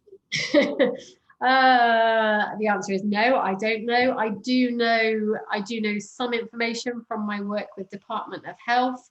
Probably can't share it on a public forum though, but it's an excellent question. If anybody does have an answer for that question, I'd love to hear it. Thanks, Mike. Yeah, thank you, Karen. And to others that have asked questions, please continue to use the Q&A rather than the chat for that. And there are some questions that I haven't yet asked, and I'll save those up to the Q&A session at the end. So you haven't been forgotten. So if I may now, so thank you, Karen. Thank you very much. And hopefully you can stay with us for the Q&A session. I'd like to now invite Mike Williams to give us a lowdown on face coverings, barrier masks, and what the difference is and their role for between respirators. So okay. Thank you, Mike. Thank you, Mike. As you know, I've got a fairly dodgy internet connection here in Swindon. If I fail, let me know and I'll come over and use the phone or something. What I can't find on here is that button there. Here it is. Come on, you. Because F5 doesn't work. Yes, it does. Marvellous. Okay. Hello, everybody, and I'd like to thank Dave and Mike for asking me to talk on this subject. I've been working for many years in CBRN basically, and people who know me in the society know that I spent a lot of my time looking at activated carbon, which has absolutely no part in dealing with this emergency. I still associated with Cranfield, although I retired 2 years ago. They don't pay me any money, but I do help with PhD students. So what I'm going to talk to you about now is a shortened, updated version of something I did for the Royal Society of Chemistry, not the Royal Shakespeare Company, Mike, Royal Society of Chemistry, a couple of months ago. Most of that talk was about general laboratory respiratory protection and talked about respirators. I'm going to talk about face coverings, and I'm going to say why people talk about face masks indiscriminately gets my goat. So I'm going to go through that, try and define face coverings, and show you some of the evidence I've come across about their how they work, what they're doing. I've been advocating face coverings since back in March, getting very little traction, but in terms of doing that, I've been trying to keep up to date with what seems to be being published. So throughout the course of this epidemic, when you listen to people on the television and the radio, and they, certainly back in March and April, they were calling everything masks or face masks, and half of them were talking about respirators, and half of them were talking about face coverings.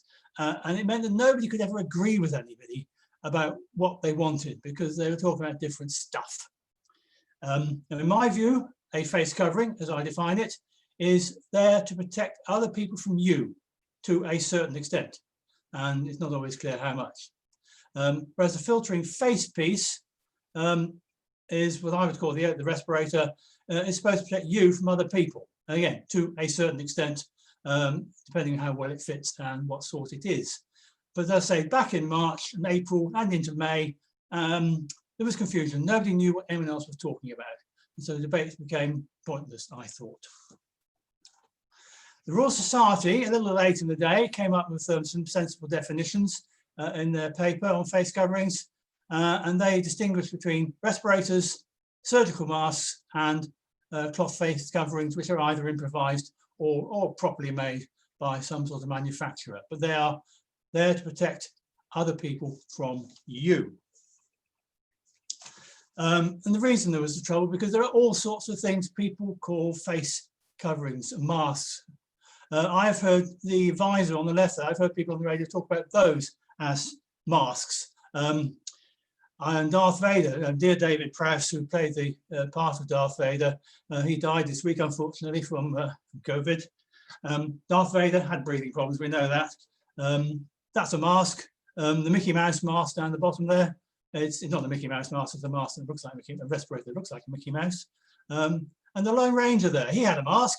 It was done absolutely nothing for him in terms of protecting him from any respiratory illness. In fact, it didn't even protect him from being recognized, because I remember when I was a kid, at the end of every program, somebody would say as he rode out of town, "Who was that masked man?" And somebody else would say, "That was the Lone Ranger." So everybody knew who he was. So face coverings. Now there's a lot more people here in the respiratory game than who know a lot more about this, but until this year, in my opinion, people who make and use RPA haven't really had to think about face coverings to protect others from the wearer. Only surgical masks do this. They don't, not used to protect the wearer.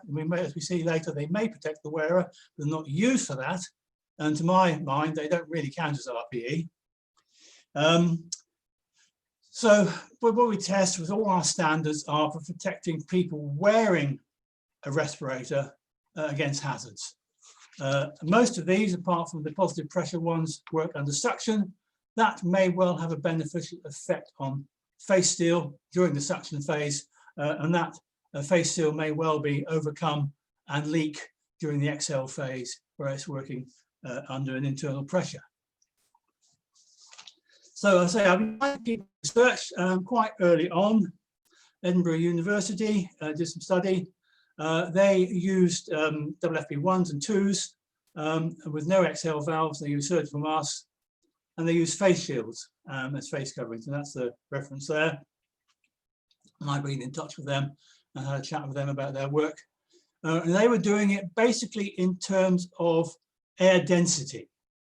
So they had a device that looks at the air density and the temperature and can see where it went. And what they found was that face coverings do deflect the outflow of air, yes, up or down. And I know my old FFP1 I was wearing for a while as a face covering sends it up because it goes straight over my eyes and you can feel it getting warm around your eyes. Face visors deflect it downwards and outwards, and surgical masks they found tended to send the air backwards. So if you're on a bus, don't sit behind somebody wearing something that looks like a surgical mask, because that's where all that exhaled breath is going to go. Now, to my mind, and I would say this to people, if you get nothing else, if you get no filtration, this is the benefit of face coverings. They prevent your breath going forwards into the breathing space of people in front of you. Another thing to note about the University of Edinburgh study, in terms of confusion, they don't call FFP1s and 2s respirators, whereas the Royal Society do. I like a good pun. So this is me wearing the scarf that my partner Sarah started wearing when this started, and it would suit perfectly well as a face covering. It might not filter very much, but again, it starts to diffuse the outflow of air from the wearer. And Gabriella drew my attention to a German study where they were looking at basically air density, or the density, the buoyancy of bubbles in the air in front of people exhaling. And they could show that these would rise and disperse as the people wearing the face covering breathed out. They also came to the conclusion that if these particles are not filtered, they will remain in the air around the person in the room for a period of time. And we've heard a little bit about that from the health and safety from Kat earlier. I haven't seen the original Japanese study on using a supercomputer to show that face shields, visors didn't filter air, but I think we knew that already. What else has been done? Well, this is a fairly modern study. There's been quite a few studies where people have taken various fabrics you might use in homemade or improvised cloth masks and tested them in holders. And they've looked at the particles upstream and downstream of the fabrics to try and see which ones had the best efficiency. I'm not going to go into the details of which works best, but there's been quite a lot of these. And Conda actually, I don't know how they fitted it, they put an N95 respirator in their line and said, yeah, N95s are excellent. The moment they introduced a small gap, then it was worse than anything else. Face fit, as Karen will know, is very important. A more recent study, Cambridge, O'Kelly, they had standard sodium chloride dust you might use in EM149, and they pumped that with ambient air and looking at various materials. Again, in a holder, they were looking at quite small particle sizes. And again, as you would hope, they found good filtration by N95s and surgical mask materials. But as I say, they used ambient air, so their chloride dust has got with it those, was it 1,000, 4,000 particles per centimeter cubed that you get in ambient air. Which, if you're not in the UK, they're a consumer research organisation, did some tests on commercial face coverings of things you can buy in shops with a bacterial penetration test. So they reckoned the bacteria were about 3 microns, and instead of looking for air densities or bubbles or particles with an optical sensor like O'Kelly and all did, they were looking for the cultivation, the growth of bacteria on a growth medium to prove whether it had come through the face cover. But again, they did it in a holder. Karen drew my attention to the Asadi work, which is interesting. They were actually looking with real volunteers wearing real face coverings or respirators using particle counters again. And again, they found that surgical masks, N95s, they work very well, as you would hope. But they found that some of the homemade face coverings they had, the fabrics in there actually increased the particles in the exhaled air. So they're making lint. They're making the stuff that ends up in your tumble dryer and sometimes catches fire, but that's another story. But this has implications for test methods, because if you're using a quantitative fit testing method, and your fabric makes more particles than you're trying to protect against, then you've got a problem. They reckon this could be common throughout all this stuff. You get a range of particles exhaled by people from about 0.1 to 3 particles, that's not spelled right, particles per centimetre cubed. I was very worried early on in this pandemic because people seem to be wearing surgical masks as if it protected them from people with the disease. I've always told health and safety people I talk to and my students on the CBRN course, they're designed to protect the patient from the doctor, not the doctor from the patient. And there's been lots of work on that. They've been around for 100 years or more. I was particularly concerned that our Deputy Chief Medical Officer at one stage said that she didn't trust surgical masks. And I thought, well, you must do, because you've been buying them for years and years and years. So they've been around for a long time. They stop splash into the wearer, and the guidance in that paper, which is 12 years ago now, and you can see it in the photograph at the top, which I think Simon sent me, Simon Smith. The patients in that photograph are wearing surgical masks, and they're there for the purpose of face coverings. They are there to protect others from the patient. There's a lot of evidence, anecdotal evidence you might call it, like this one, for a paper published this year, looking at face masks, about this particular case where a wearer of a mask, they don't say what sort, tested positive shortly after arriving in Canada, and wearing a mask, none of the people around him or flight attendants tested positive as a result of being near him. But it's one case, it's anecdotal. As is the German train attendants story, which was in the railway magazine in this country and in The Guardian, I think, where they found that train attendants on trains were far less likely to contract COVID than the general public. It's anecdotal. There are certain things to do with aircraft and to do with trains, to do with airflow, which might well ameliorate the problem. Although I am told that the airflow on aeroplanes these days, since people stop smoking, is not exhausted to the atmosphere, but tends to be recirculated. So like my contact at Cambridge, O'Kelly, she said she's moved on to look at face fit on the things they've been using. I'm not going to quote any more of what she said than this. Basically, they started doing this and they found the aforementioned KN95 and surgical masks were very poor at face fitting.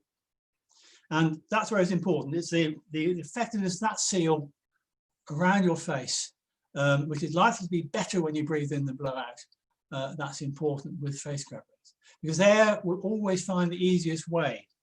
When I ran the CBRN course, I used to tell the students that if they're, in those cases, an S10, if it was comfortable, I said they're probably not wearing it right. It's always going to put a burden on you. I also remember when we were working years ago with BP on a smoke hood for aircraft passengers. So it's a general filter with a carbon monoxide catalyst on it. We've been testing this in a circular holder, and it had a screw thread, and that made a very good fit. If you dropped in discs of cloth, they fitted very well and didn't edge leak. BP went off and made a rectangular box with smooth sides to put this in, and if you then dropped in cut piece of the fabric, the air went around the side.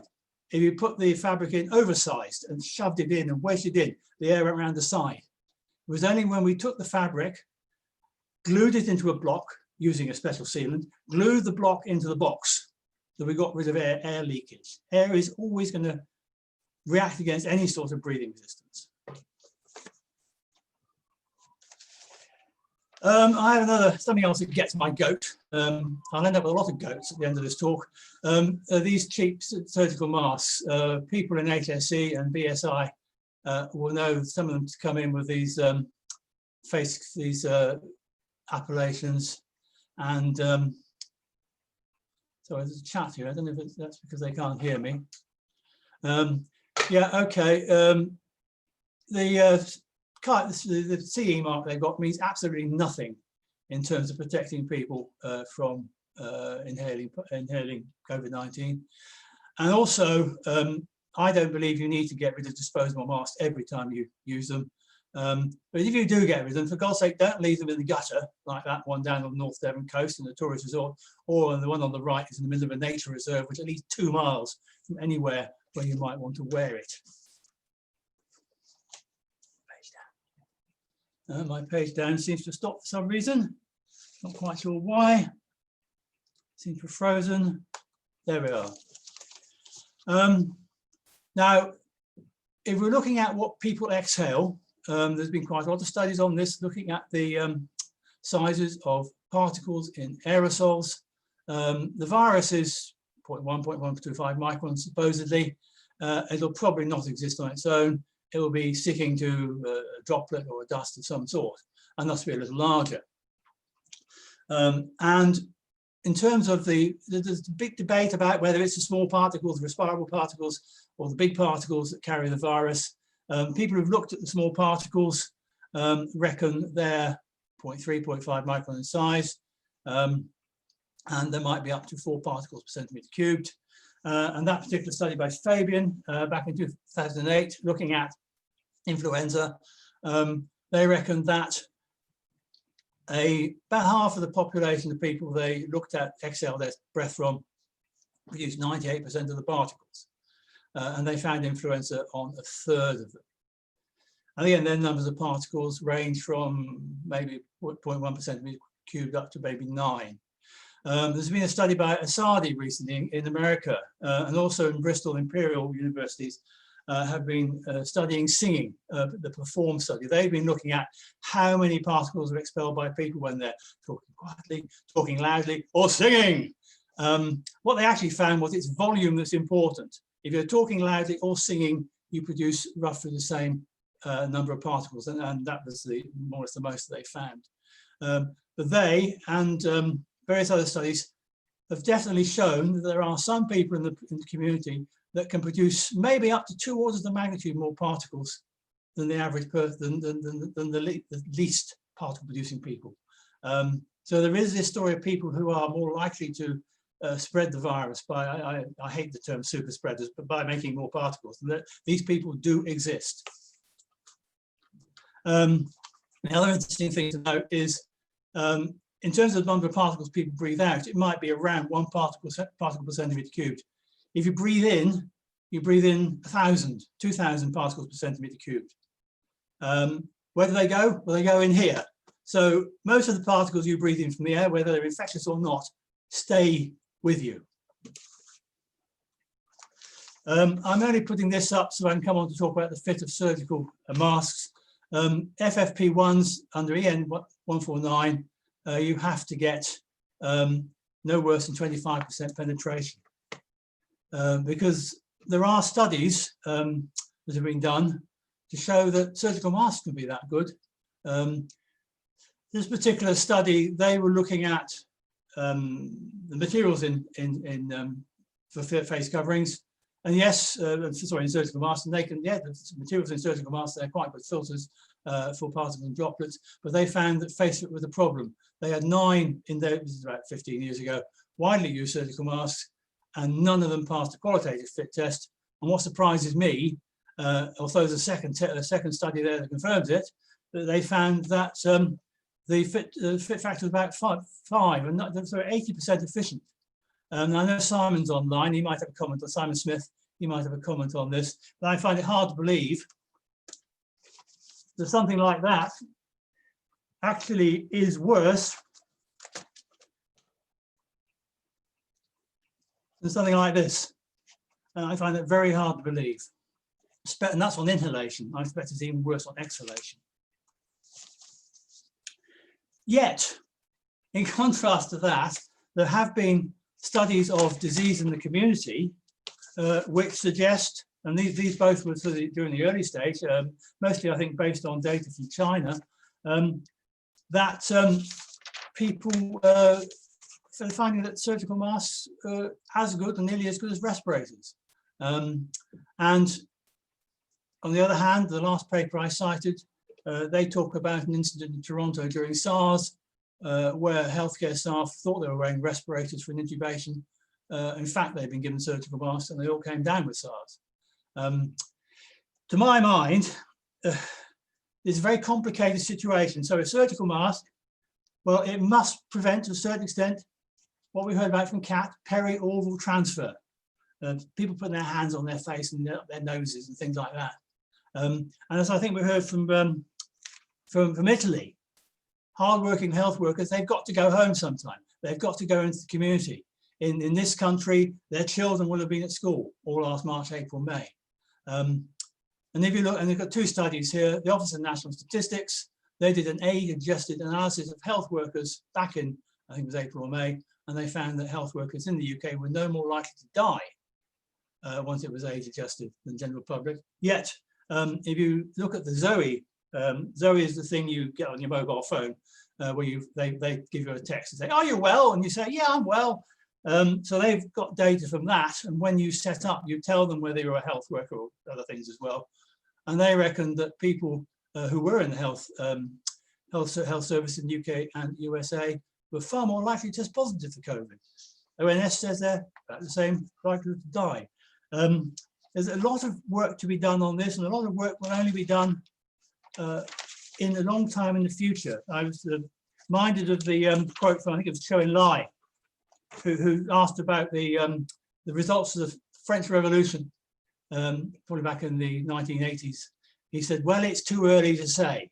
I think a lot of this at the moment is too early to say.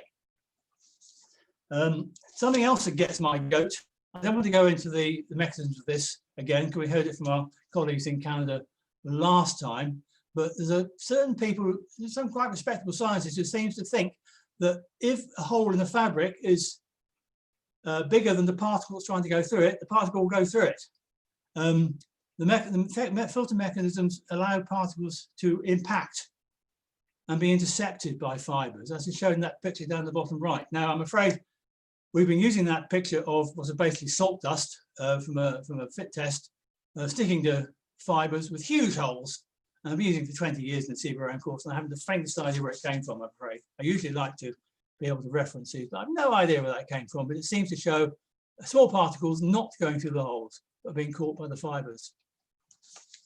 So, in conclusion, yes, we seem to know what range of particle sizes are being exhaled by humans, the typical breathing rates and coughing, and we seem to know how many there are. There's been lots of studies on this.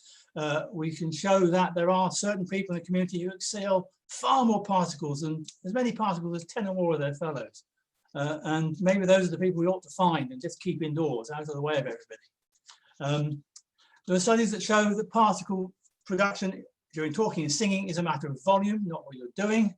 So if you're in a crowded pub, say, and you're having to speak more loudly, then you're going to produce more particles. And even if you're wearing a face covering, then those particles may still escape.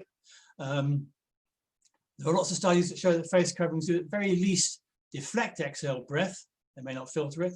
There are lots of studies in vitro or plastic that show how various fabrics and particulate filters can work. And there are a few studies that are starting to show how well face coverings made of various materials work with human subjects on exhale or inhale. Some people have found significant benefits on exhale of surgical masks, where you might expect that, that's what they're for, and some benefit of cotton t-shirt material. That study found they were better for small particles. There's another study, this is all back 2013, another study that shows they were better for big particles. And they used basically a colony forming method, so a biological detection method. Something else that gets my goat is people in the community wearing, I've got an FFP3 there that Karen gave me some years ago, with an exhale valve. I see people in the community with exhale valves on, wearing those face coverings. I say, no, it's not a face covering. You've got a hole in the front of it. And I would prefer to see people rather like my picture of me on the right there.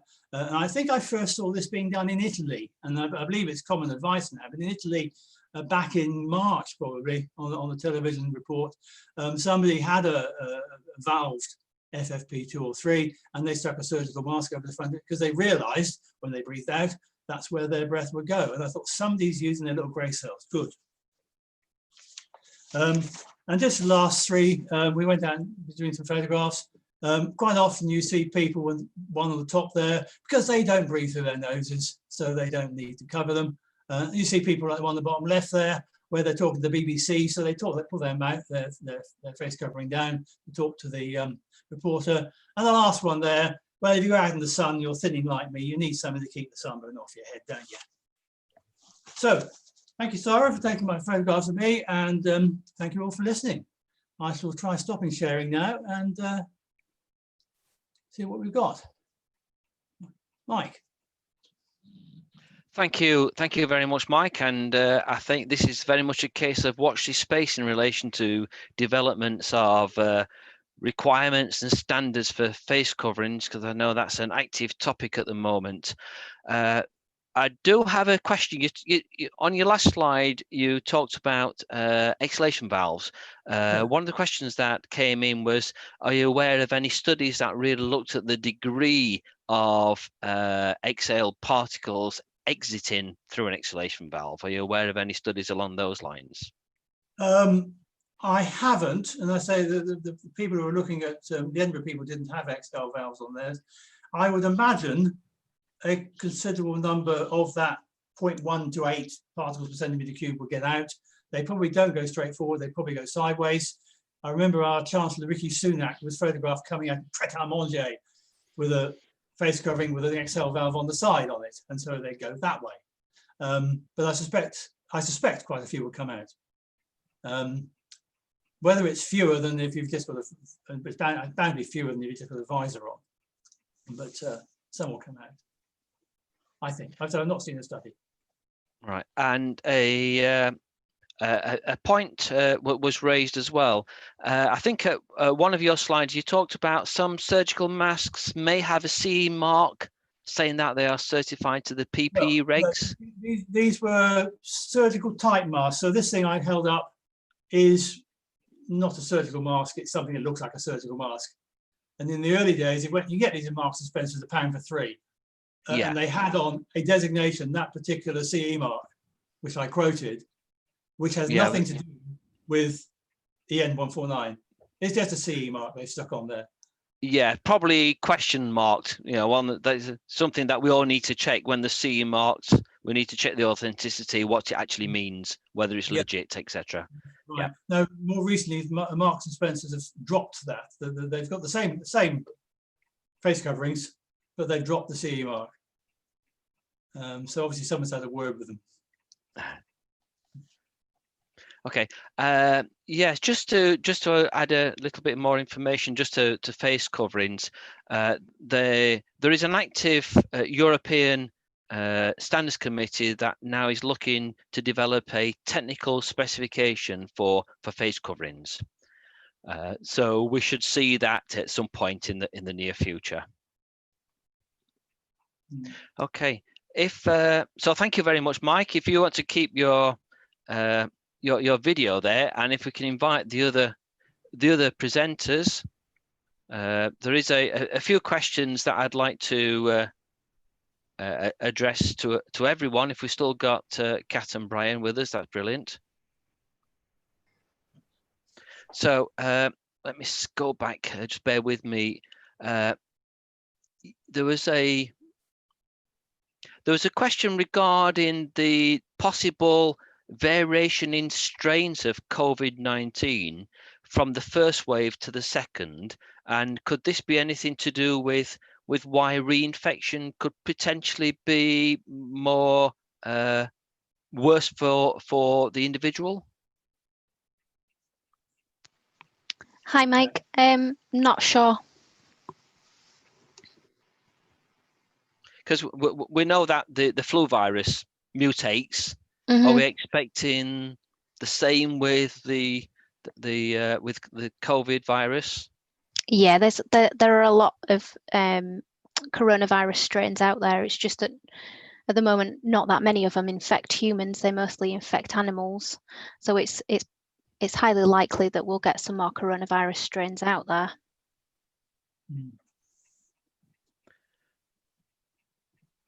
A friend of mine who's recently retired from GlaxoSmithKline, who spent a lot of time in licensing pharmaceuticals, she says that RNA viruses are more stable than DNA ones. Is that right? I'm not sure about that either. Okay. There was a couple of questions regarding Karen's presentation on fit testing, and a comment as well. There was a comment that came in just saying, you know, supporting and thank you the Fit to Fit community for all the work that they've done. But there was a question about does a fit tester have to be Fit to Fit accredited to be competent? Yeah, good question. The short answer is no. So remember that UK protocol guidance is ATC INDG 479. So it says fit testing should be conducted by a competent person. And then it goes on to say that one way of proving competence is through the Fit to Fit scheme.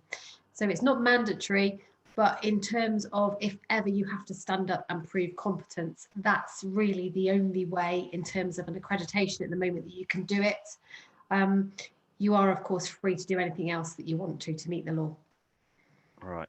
And related, I suppose, on the other side, so if an employee wanted to contract a fit tester, what should they be looking for if Fit to Fit is not mandatory?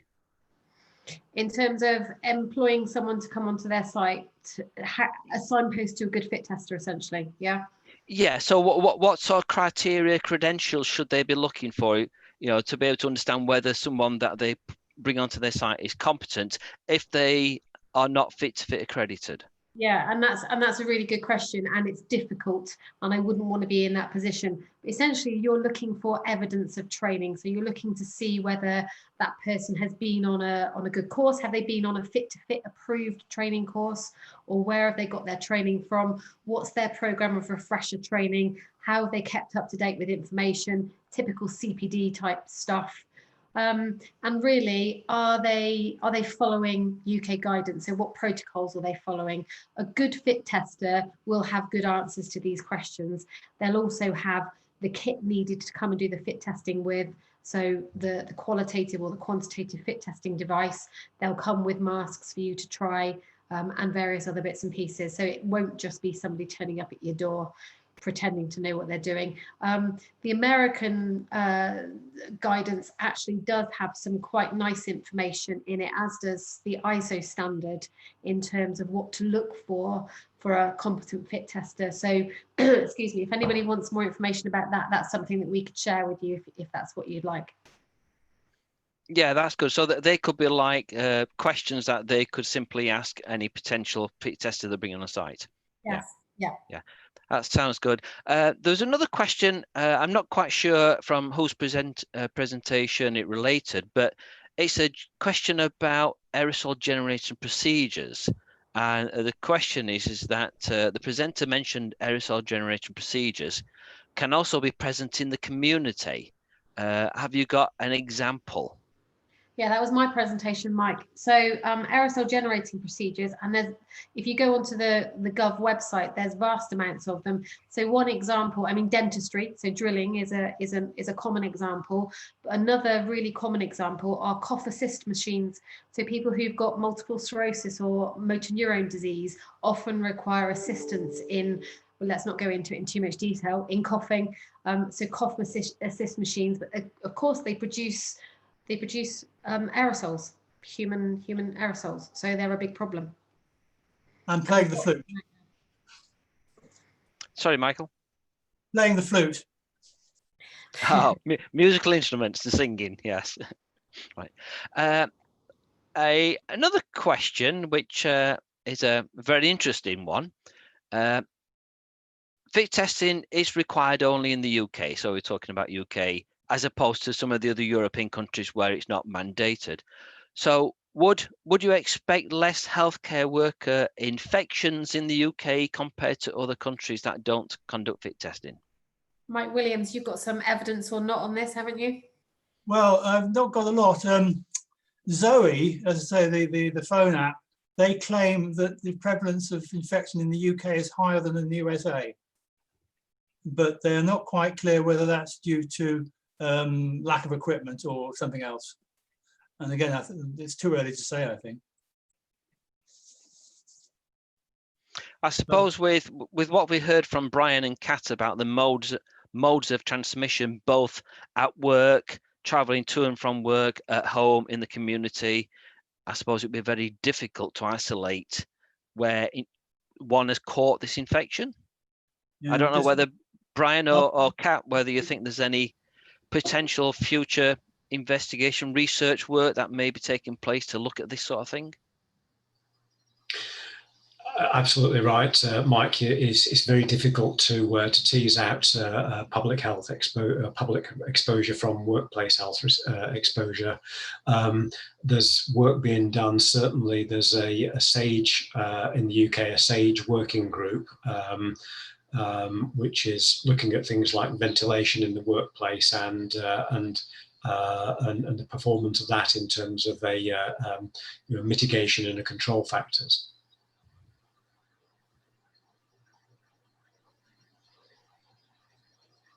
Okay. Anything to add to that, Kat? Oh, okay. There's another question which I will ask, but perhaps the peak time for this question to be addressed has passed, but we may face it in the future. And I think this also touched upon something that Dr. Perot may have mentioned. It's about the using respirators past their shelf life. So any views on that? I think I can probably answer this to some extent. I mean, this certainly was a question raised in the UK because unfortunately there were some FFP3 respirators in the NHS supply chain or in the pandemic stockpile that was supplying the NHS supply chain that had gone beyond their working shelf life. And what they did was to go through a validation procedure where they took a subsample of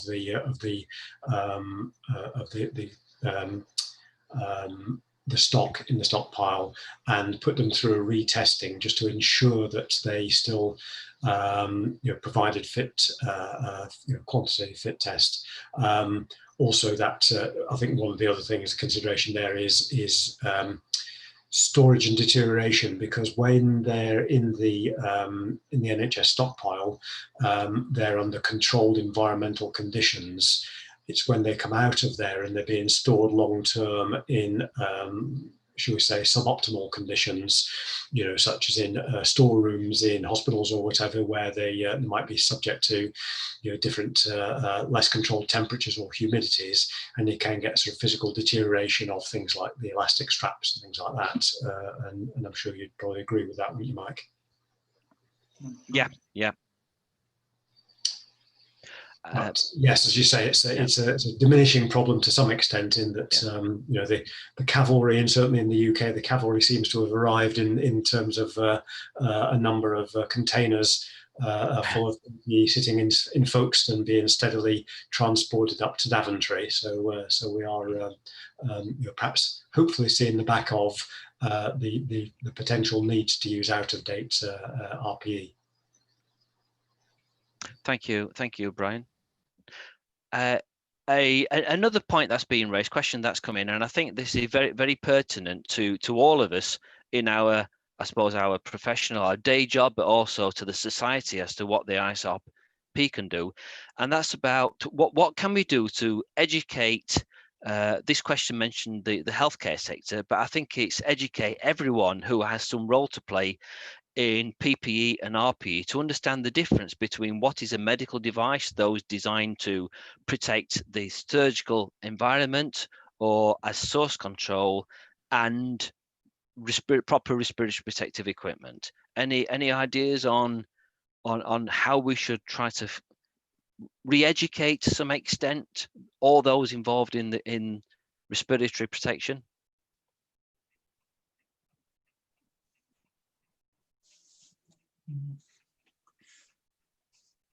Well, I know when I've been trying to get through to people about face coverings, I've sent emails and letters to newspapers, and it's very difficult to get them to pay any attention to you. I can see as a society, it's some guidance that we can contribute to really to help to push out the message of what is a respirator and its purpose, what is a surgical mask and its purpose, what is the face covering and its purpose. Yeah, and looking to the future, trying to discourage the public from using up valuable stocks of FFP3 respirators, because really they should be used in NHS healthcare settings where they're needed, not by the scared public. And that was a huge problem, and you would have seen adverts all over social media for FFP3 and other types of respirators. And if we can educate more, hopefully that will be less of a problem in the future. Maybe I can add a comment here as well, and I'm sure that Karen will wholeheartedly agree with this, as will you, Mike. I'm sure we've all shouted at the television when you've seen doctors wearing FFP3 respirators with the straps in the wrong position because they've been mistakenly instructed that if you cross the straps over, it pulls the respirators tighter to the face, and I'm sure we've all had a good shout at the television when they've seen that happening.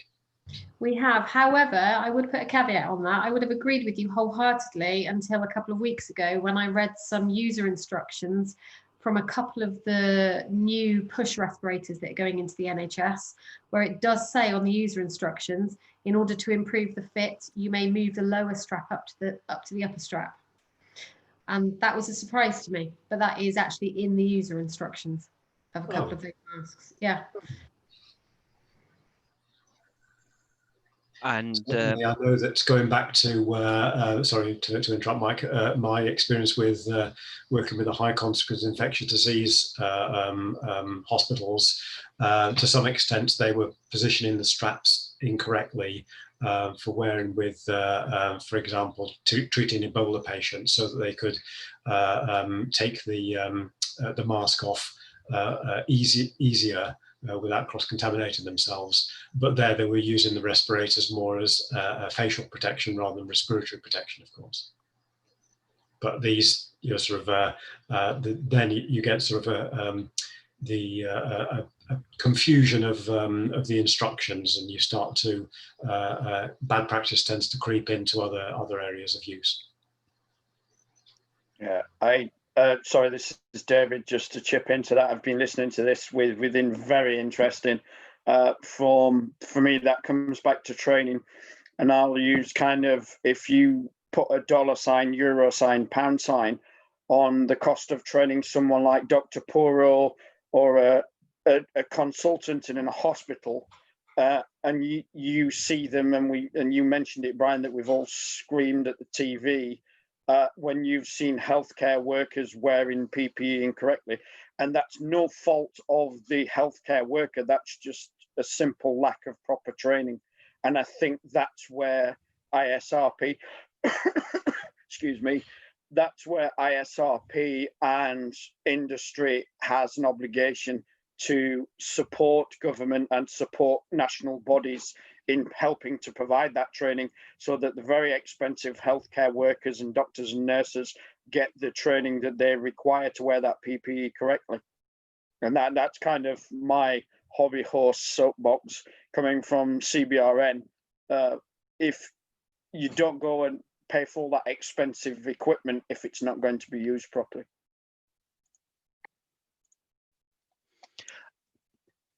The two people have put a message into the chat function, which won't be shared with everyone. But on the topic of information relating to the difference in performance and roles of face covering, surgical masks and respirators, so have a look at the British Occupational Hygiene Society, who issued a document, and also the European Safety Federation. So those are two good sources, but I think it's an action that perhaps the ISRP should be supporting as well.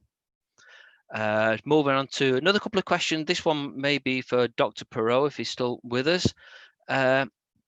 It's that, is there any data on the rates of healthcare infection linked to whether healthcare workers used filtering face piece respirators or PAPRs?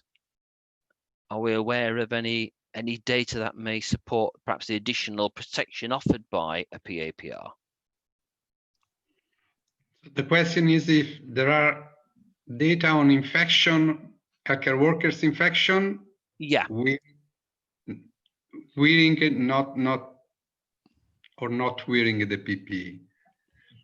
So whether you found that those wearing the PAPRs were more protected and therefore less infected than those wearing disposable filtering face pieces. Any data? No, we have no data of this kind. The provision of and the correct use of respirators of PAPR can be similar from the point of view of the efficacy.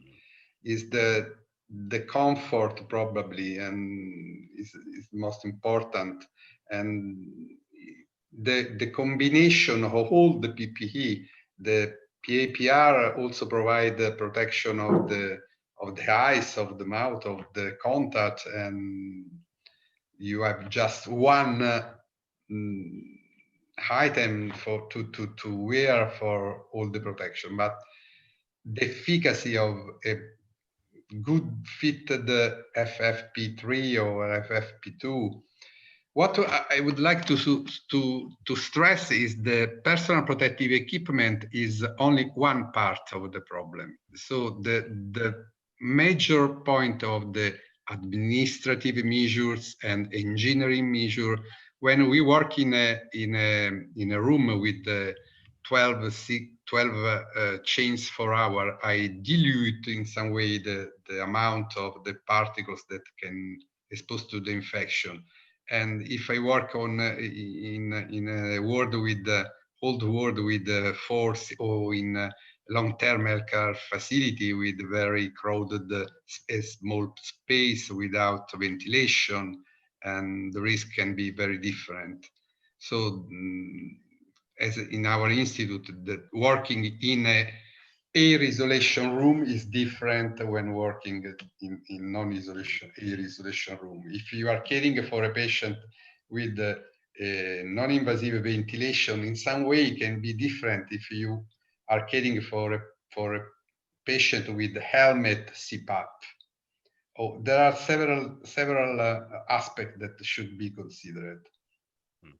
Not only the efficacy of the PPE. Yeah, no, I think that's very a great response there, because sometimes we do tend to forget about the hierarchy of control and the controls we should be exploring first before coming down to the use of PPE.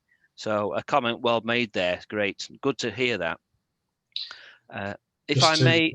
Sorry, Mike, just say this is still, we haven't published it yet, but we've done some work with PPE ensembles incorporating PAPRs to do with, again, high consequence infectious diseases. So where there's, you know, potentially high volumes of highly infective body fluids. And there we've been focusing more on obviously I think the PAPR will provide a high level of protection, but then the emphasis on safe doffing to prevent cross-contaminating yourselves when you're taking them off, because obviously you've got a hood that's covering the whole of your upper, you know, sort of your head and shoulders, and it's a case of making sure that there's a good procedure for taking them off without cross-contaminating. That's great. And I think just time for one more question before we come to close this session. We heard from Dr. Perot about the use of filtering face pieces and PAPRs, and also a question to Dr. Perot, and also for Karen, from your experience, did you see a move to more reusable respirators, like reusable half masks, as well during this crisis?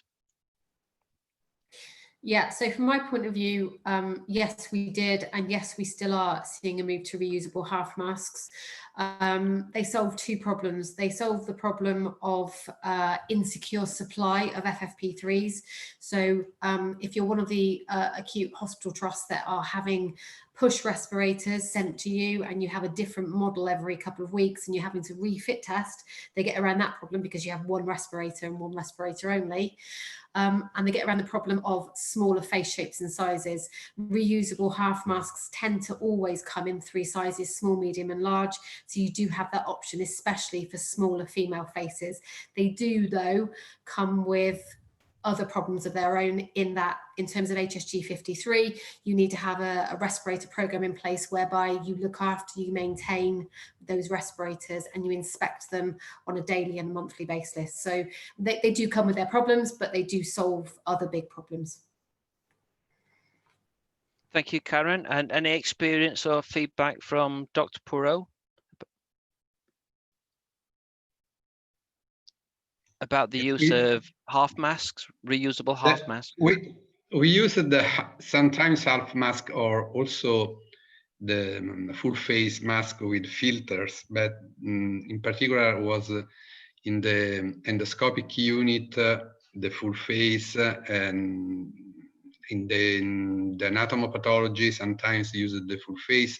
With the half mask can be one of the solution, but they, as Karen told, have some problems related to the need anyway for fit test, the need for a clear way of decontamination, the need for how often substitute the filters, and at the end also the provision of filters that are in shortage also. Okay, great. Well, time and one more that is not different with PAPR, but the problems of communication, caring for these patients that are for a lot of time alone, that cannot receive the visit of patients, in which the nurse and the physicians are totally covered by the personal protective equipment. Also the voice could be some help, and we should consider also this aspect. I think that's a very good comment to finish on, you know, thinking about the humanity of this crisis and about the importance of interaction and communication. So a very good point. So I'd just like to finish off to thank all our speakers today, to thank everyone who's signed up and listened and asked questions. There's been many questions and great interaction. So thank everyone so much. Thank you for your time. I know time is very precious, but I think, you know, the ability to share our experience and our knowledge is great. And so before I go, I'd just like to invite you to the ISRP International Conference, which we are holding next September in the UK in Oxford, from the 26th to the 30th of September. And we will be having a special day about the pandemic, about COVID, about lessons learned, you know, exploring a lot of the topics in greater depth than we've covered today. So thank you very much. And I wish everyone to stay safe, look after yourself, social distance, wear your respirators or your face coverings. Thank you very much. Have a good day.